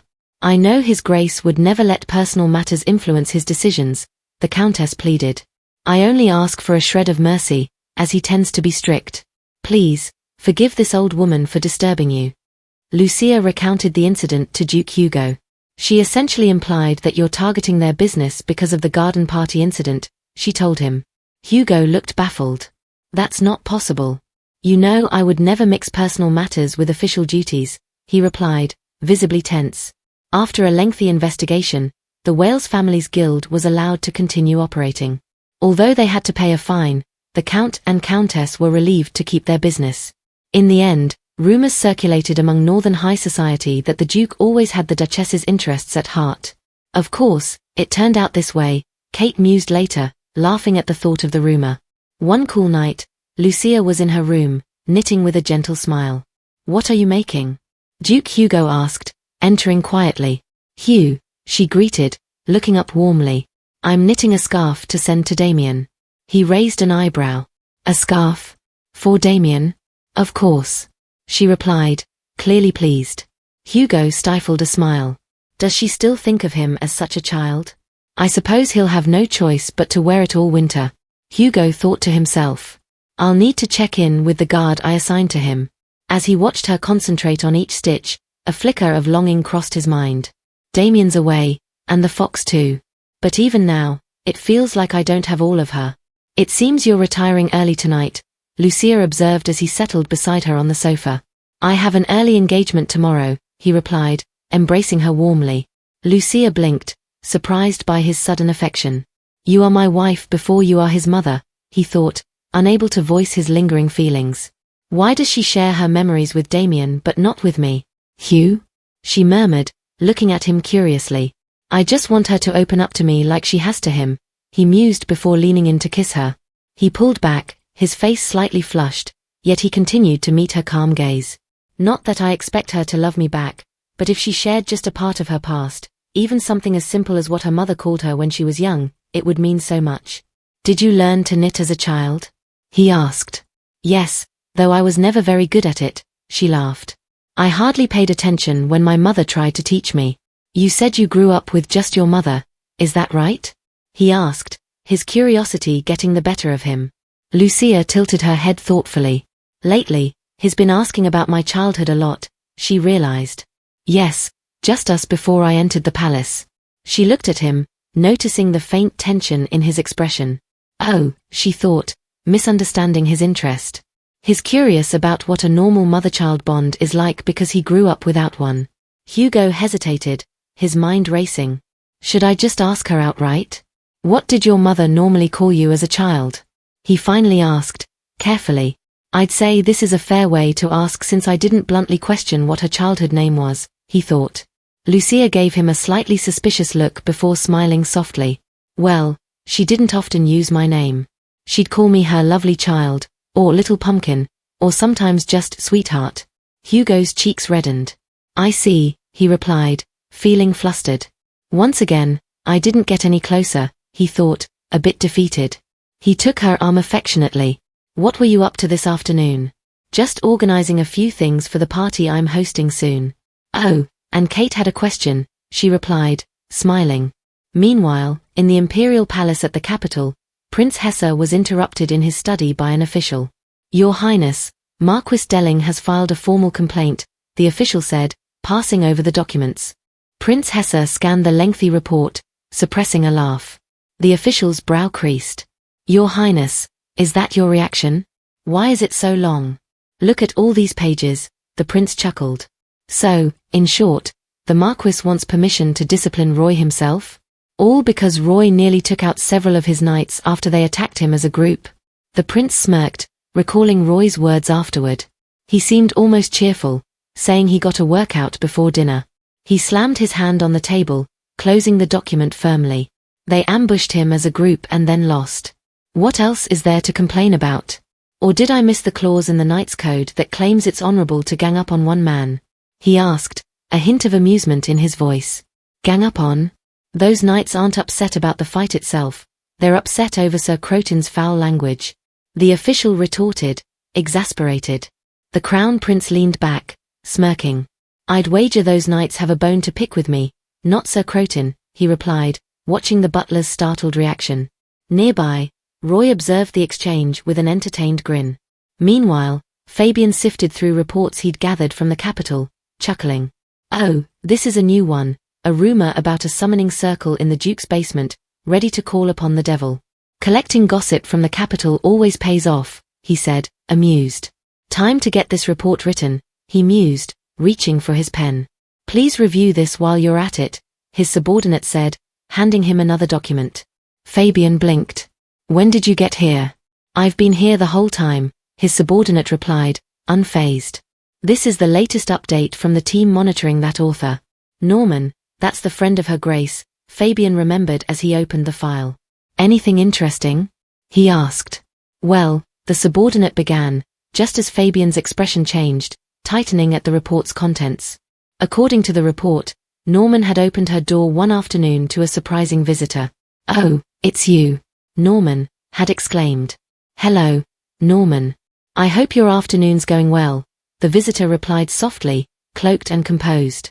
I brought some pastries from the bakery nearby. If you haven't had lunch yet, perhaps you'd like to join me? Norman blinked in surprise but quickly invited her in.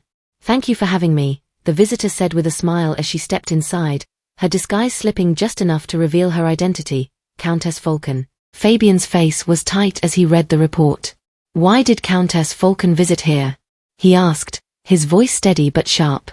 His subordinate, shrugging, replied, apparently, she's a fan of that author, sir. Fabian's thoughts tightened around the idea. That can't be the only reason. Countess Falcon's history was infamous. 3 marriages, 3 deceased husbands. But beyond the mystery, his gut told him to distrust her. He tossed the letter aside, deciding he'd keep a close eye on her activities for the report. Good work, he said to his subordinate, ending the conversation. Prince Hesse was talking with his knight, Sir Crotin, about the aftermath of a skirmish. Sir Crotin, he said with a hint of amusement, I'm not about to reprimand you for putting a few knights in their place. Actually, well done, he added with a thumbs up. The official looked on, astonished. Your Highness. You're not only excusing him, you're praising him? Prince Hesse kept his tone calm. There was no bloodshed. They started it, and he ended it. They should accept the consequences. Turning back to Roy, Prince Hesse folded his arms. But why did you say such a thing, calling them the Marquis dogs? Roy's face remained serious. I didn't say that. I called them a bunch of mutts who lick their master's feet. Not much of a difference, the official thought, bewildered. Prince Hesse let out a resigned sigh. And that's why they felt insulted, Roy. Roy replied coolly, they simply can't face the truth. If you're a knight, you're bound to your master. A loyal hound, if you will. Prince Hesse looked closely at him. Is that what you think of yourself? Roy's tone didn't waver. Of course, Your Highness. I am His Grace's dog. If he commands, I bark. Woof. Prince Hesse's eyes widened before he burst into laughter. He actually barked, he thought, caught off guard. The official looked tense, unsure what to make of it all. Wiping his eyes, Prince Hesse managed to say, fine. Draft a message making it clear that Sir Crotin intended no offense. The official nodded and left, still shaken. The prince's laughter faded, and he looked thoughtful. Duke Taran is fortunate, having such a loyal knight. Yet he's withdrawn to the north, and even his duchess hasn't made a single visit to the capital. It's nearly a year since they married. The prince clenched his fist. Is it true he keeps her hidden because of her beauty? He didn't do that with past lovers. I'll have to see for myself, he murmured, his curiosity deepening. Prince Hesse leaned back, his fingers drumming against the armrest as he pondered. He knew Princess Vivian wasn't particularly beautiful, yet rumors persisted, gnawing at his curiosity. Could there be a sliver of truth to them? It did seem strange that Duke Taran rarely left the north, and his wife rarely ventured out publicly. After a costly investigation, however, the only detail uncovered was that the princess occasionally left the palace in servant's garb. He'd eventually meet her when they came to the capital, so there was no need to pry any further, especially since she was an ally, not an enemy. Still, the idea of her slipping away in disguise amused him, reminding him of his own siblings' antics. With a smile, he let the thought go. That same afternoon, up north, Sir Philip prepared to leave his cabin. Heading to the slums to practice medicine? A familiar voice called out. He turned to see Anna approaching. Anna, he chuckled, I didn't even mention it, and yet you guessed. I've been observing you for months. You go to the slums every week, she said, a hint of pride in her voice. Your enthusiasm for learning is admirable, even to someone like me, Sir Philip replied warmly. I may be getting older, but I just can't help it, Anna said, adjusting her suitcase. I'll do my best today to assist you and learn as much as I can. Then let's give it our all, he replied, and they made their way to the village. In the bustling village, Anna handed a patient a small pouch of medicinal herbs. Take these after every meal, and keep consistent with them, she instructed. As she moved to explain another remedy to a patient, a commotion broke out nearby. This foolish girl just told me she's ingested 3-leaf mugwort. An older woman cried, visibly distressed.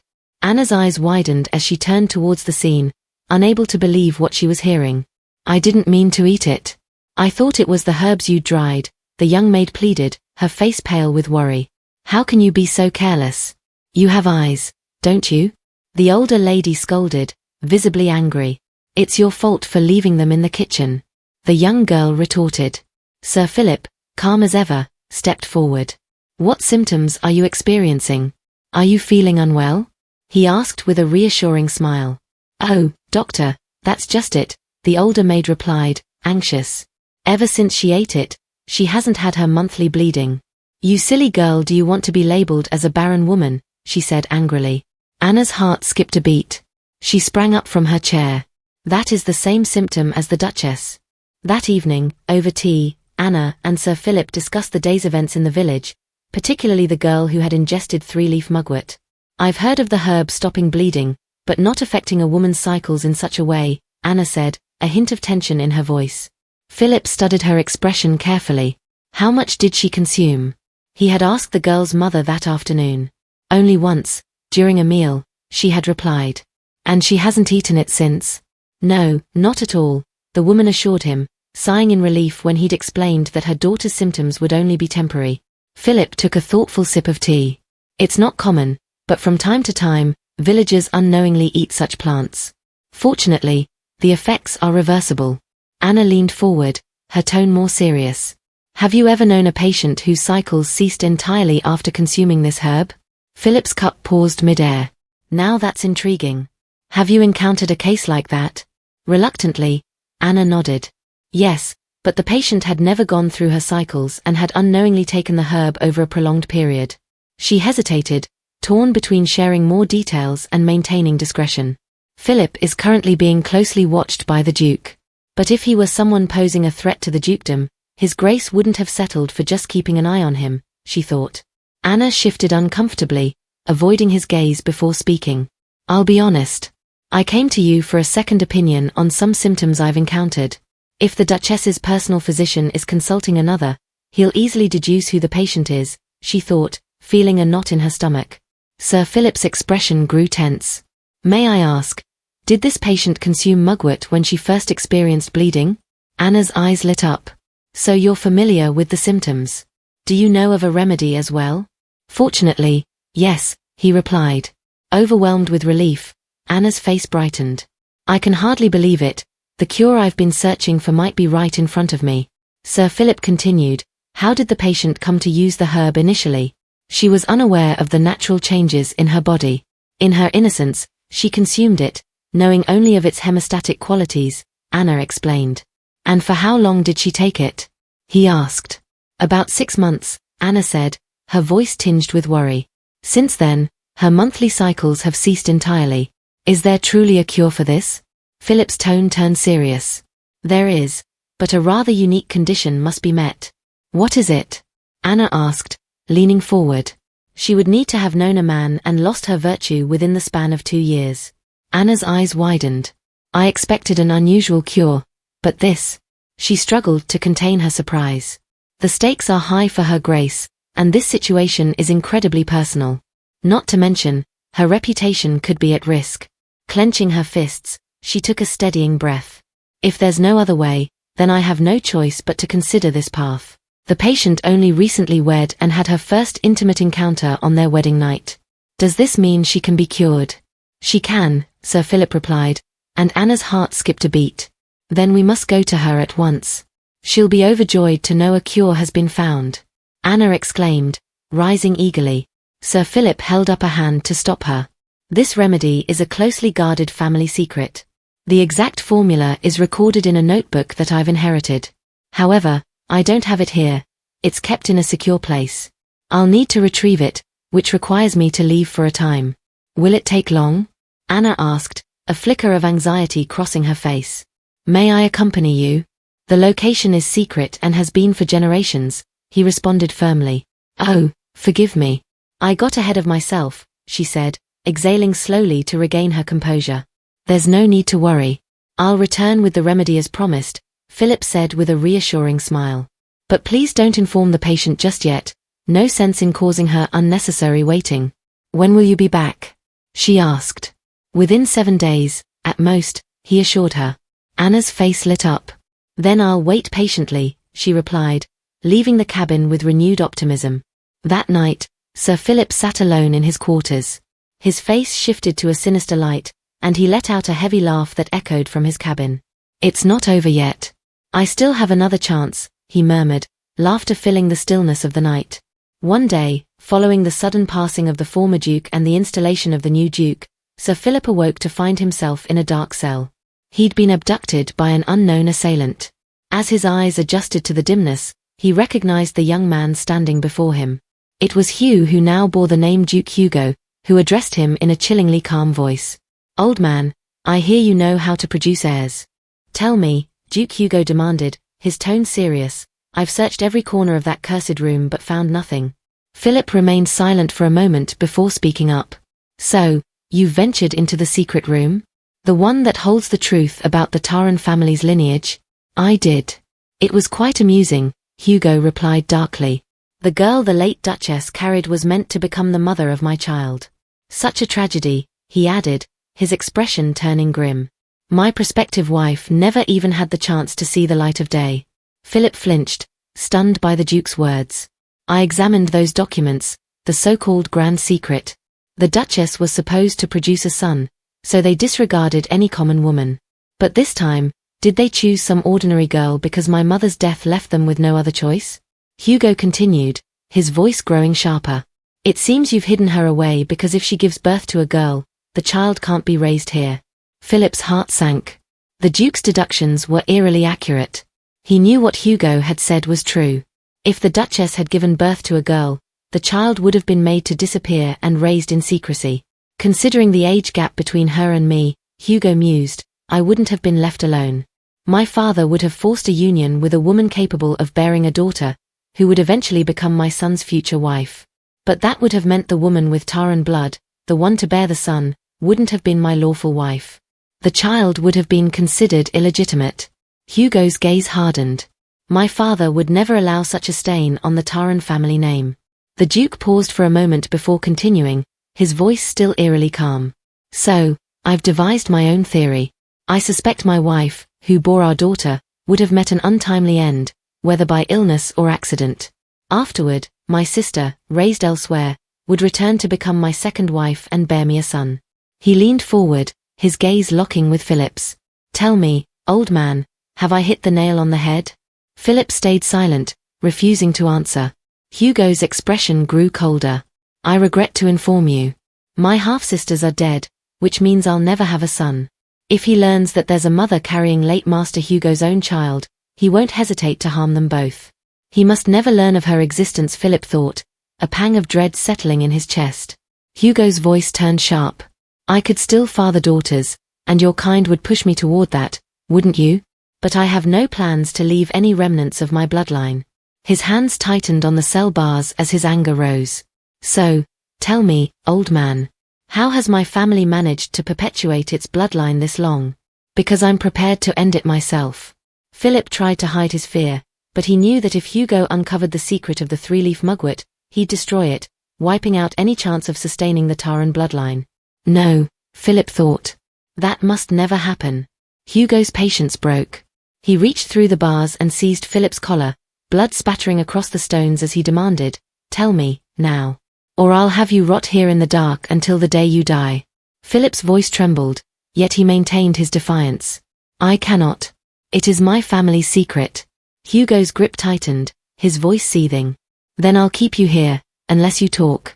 You'll never see daylight again. Speak, or I'll cut out your tongue."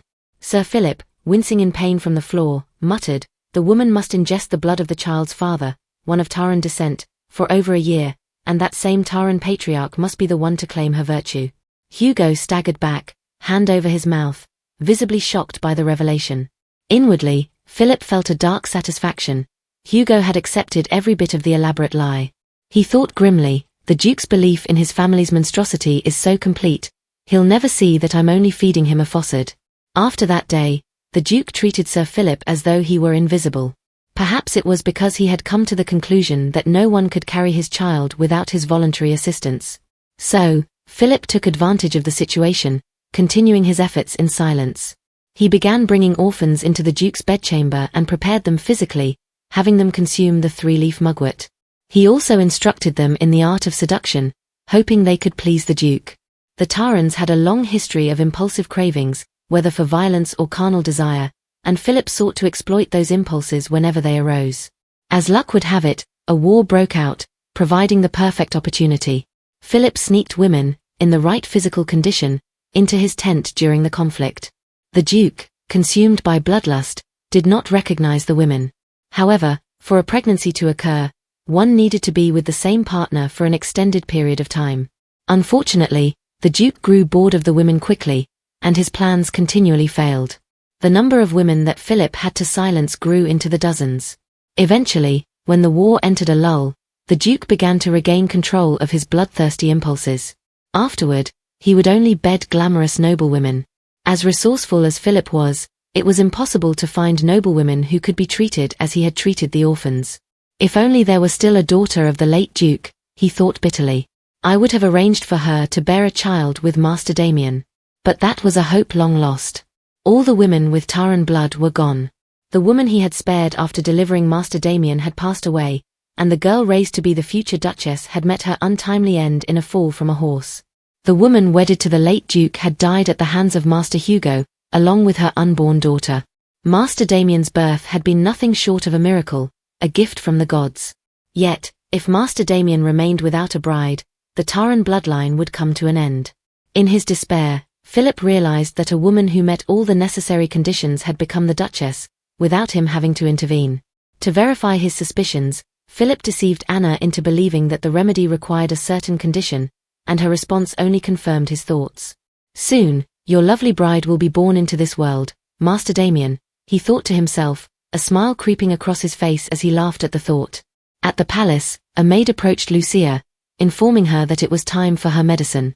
Oh, thank you, Lucia replied. Like clockwork, I'm given the medicine I need to take every 2 days. Anna must have her hands full, she thought, feeling a slight unease. She hoped the medicine wouldn't be as bitter as it had been in the past. Lucia hesitated as she took the bowl of liquid, her eyes scanning the contents. As she gulped it down, she was left puzzled by the unfamiliar taste. It tastes like vanilla, she muttered, staring at the bowl with wide eyes, unsure of what she had just ingested. Lucia called Anna to her chambers. Anna, the remedy you prepared today tastes different from usual, she remarked. Anna responded calmly, yes, it's a new formula. Did you create this new medicine on your own? Lucia asked, watching her closely. I did, Anna replied, though a slight tension crossed her face. Lucia raised an eyebrow. I've always been intrigued by medicinal herbs and even took some time to study them. She placed a piece of paper on the table, pushing it towards Anna. Anna scanned the paper, growing uneasy. These are the names of various potent herbs. Exactly, Lucia said softly. Do you know what happens when these herbs are combined? Anna hesitated, then replied, they should never be mixed. The combination could be toxic. So, you knowingly gave me this medicine, intending to poison me? Lucia's tone turned icy. What? Anna looked genuinely shocked. In her dreams, Lucia recalled seeking a cure she could never find, only to encounter a traveling physician who claimed it was his family secret, a rare remedy not easily recreated. If Anna had mentioned consulting another healer, I might have assumed she met that physician from my dream. But her claim of creating it alone seems doubtful, Lucia thought, observing Anna's reaction. Did you know this medicine smells of vanilla? Lucia asked, setting the bowl on the table before Anna. Yes, of course, Anna replied, her voice faltering. Lucia leaned forward. When you combine the 3 herbs on that list, the remedy naturally has a vanilla scent. Odd, isn't it? You seemed unaware. What? Anna took the paper, reading it closely, panic flickering in her eyes. Didn't you say you formulated it yourself? How do you not know its scent? Lucia pressed. It can't be, Anna thought, shaken. The ingredients Philip provided were finely ground, I couldn't recognize them. She recalled Philip's instructions. Administer this once a month, until her condition resolves, he had told her. But how can I administer it if I don't know its components? She had pleaded for a written prescription. As I mentioned, this cure is a long-hidden secret within my family. I cannot share it with anyone, Sir Philip had told Anna. I don't question your expertise or your principles, but you know very well that we're not dealing with an ordinary patient, Anna had argued. Philip's response was steady, almost detached. Then I shall explain this to the patient myself. Allow me to meet with her. You know that's an impossible request, Anna said aloud, shaking her head. Jerome had already instructed her to attribute the cure to her own efforts, no matter how it was acquired. He had emphasized the importance of keeping Philip's involvement a secret from the Duchess. Philip remained calm. I swear on my life, if your worry persists, you're welcome to test the medicine on yourself. It won't impact those without any health issues. But you mentioned that this medicine needs to be taken consistently over an extended period, Anna replied. It might be challenging to evaluate any issues with only a few doses. Philip's gaze sharpened. Do you genuinely think I'd create a remedy that poses a risk to the patient? Anna flinched at the tone of his voice but held her ground. Every week, Duke Hugo would ask about the progress of the Duchess's treatment. Have you found a cure? He would inquire. Anna's response was always the same. I'm still working on it, Your Grace, she would tell him. His gaze would harden, and after a long pause, he would close his eyes and reply, I see, his voice calm but piercing. I serve as Her Grace's personal physician, earning a substantial fee, and yet I have nothing to show for it. In the end, succumbing to the pressure, I gave Her Grace the medicine without knowing its ingredients. I've done something utterly insane, Anna thought, staring at the drug on the table. How could I, a practitioner of medicine, administer a remedy of which I am uncertain? The fact that my patient is the Duchess holds no greater importance. I've made a critical mistake as someone who swore to serve my patients. I won't offer any excuses. Truth be told, this remedy isn't of my making. I am so very sorry, Your Grace, Anna said, trembling, slumping to the floor. I've personally verified that the medicine is not toxic by taking it myself for a week. Lucia observed her, feeling the weight of Anna's stress. It seems Anna was under a great deal of pressure, she thought. Whoever this other person is, they must be someone you trust a great deal, considering you disclosed my condition to them. So tell me, who is it? My apologies, Your Grace, but I cannot say, Anna replied, her voice low. Did the person who prescribed this medicine ask you to keep their identity a secret? Lucia asked, her thoughts swirling. The wandering physician in my dream didn't seem to seek any form of recognition. She paused, watching Anna carefully. Anna nodded. I cannot use this medicine because I don't have confidence in it, Lucia said plainly. Yes, I understand, Your Grace. I've committed a grievous error, Anna replied, her voice heavy with regret. Lucia's gaze softened, but her words were firm. I know you were only trying to find a way to treat me. However, I ask that next time, you tell me nothing but the truth. Yes, Your Grace, Anna replied quietly, her head bowed. Later in her room, Lucia lay in bed, deep in thought. There was a time when I thought I wouldn't refuse treatment if Anna had discovered the cure. Back then, I was still angry with Hugh, so I didn't care what happened. But ever since he told me his reasons for not wanting a child, I've changed my mind. Hugh is far from ready to take on the role of a father. Having a child now would be a tragedy, not just for the child, but for everyone involved. I don't wish to have a child that he doesn't want. I want my child to be wholeheartedly loved by their father.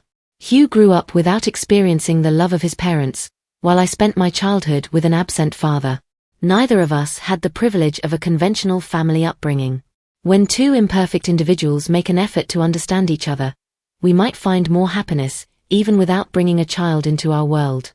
I can't deny there's a slight sense of disappointment. I love him, and I had hoped to have the baby of the person I love. But still, now is not the right moment, she thought, her mind finally quieting as she drifted off to sleep. Thank you for joining us on this incredible adventure. If you enjoyed what you watched, please consider liking, subscribing, and ringing that notification bell. Your comments mean the world to us and help us improve. The next episode promises even more excitement and unexpected twists, so stay tuned as we embark on this thrilling journey together. Keep the anticipation alive, and we'll catch you in the next episode.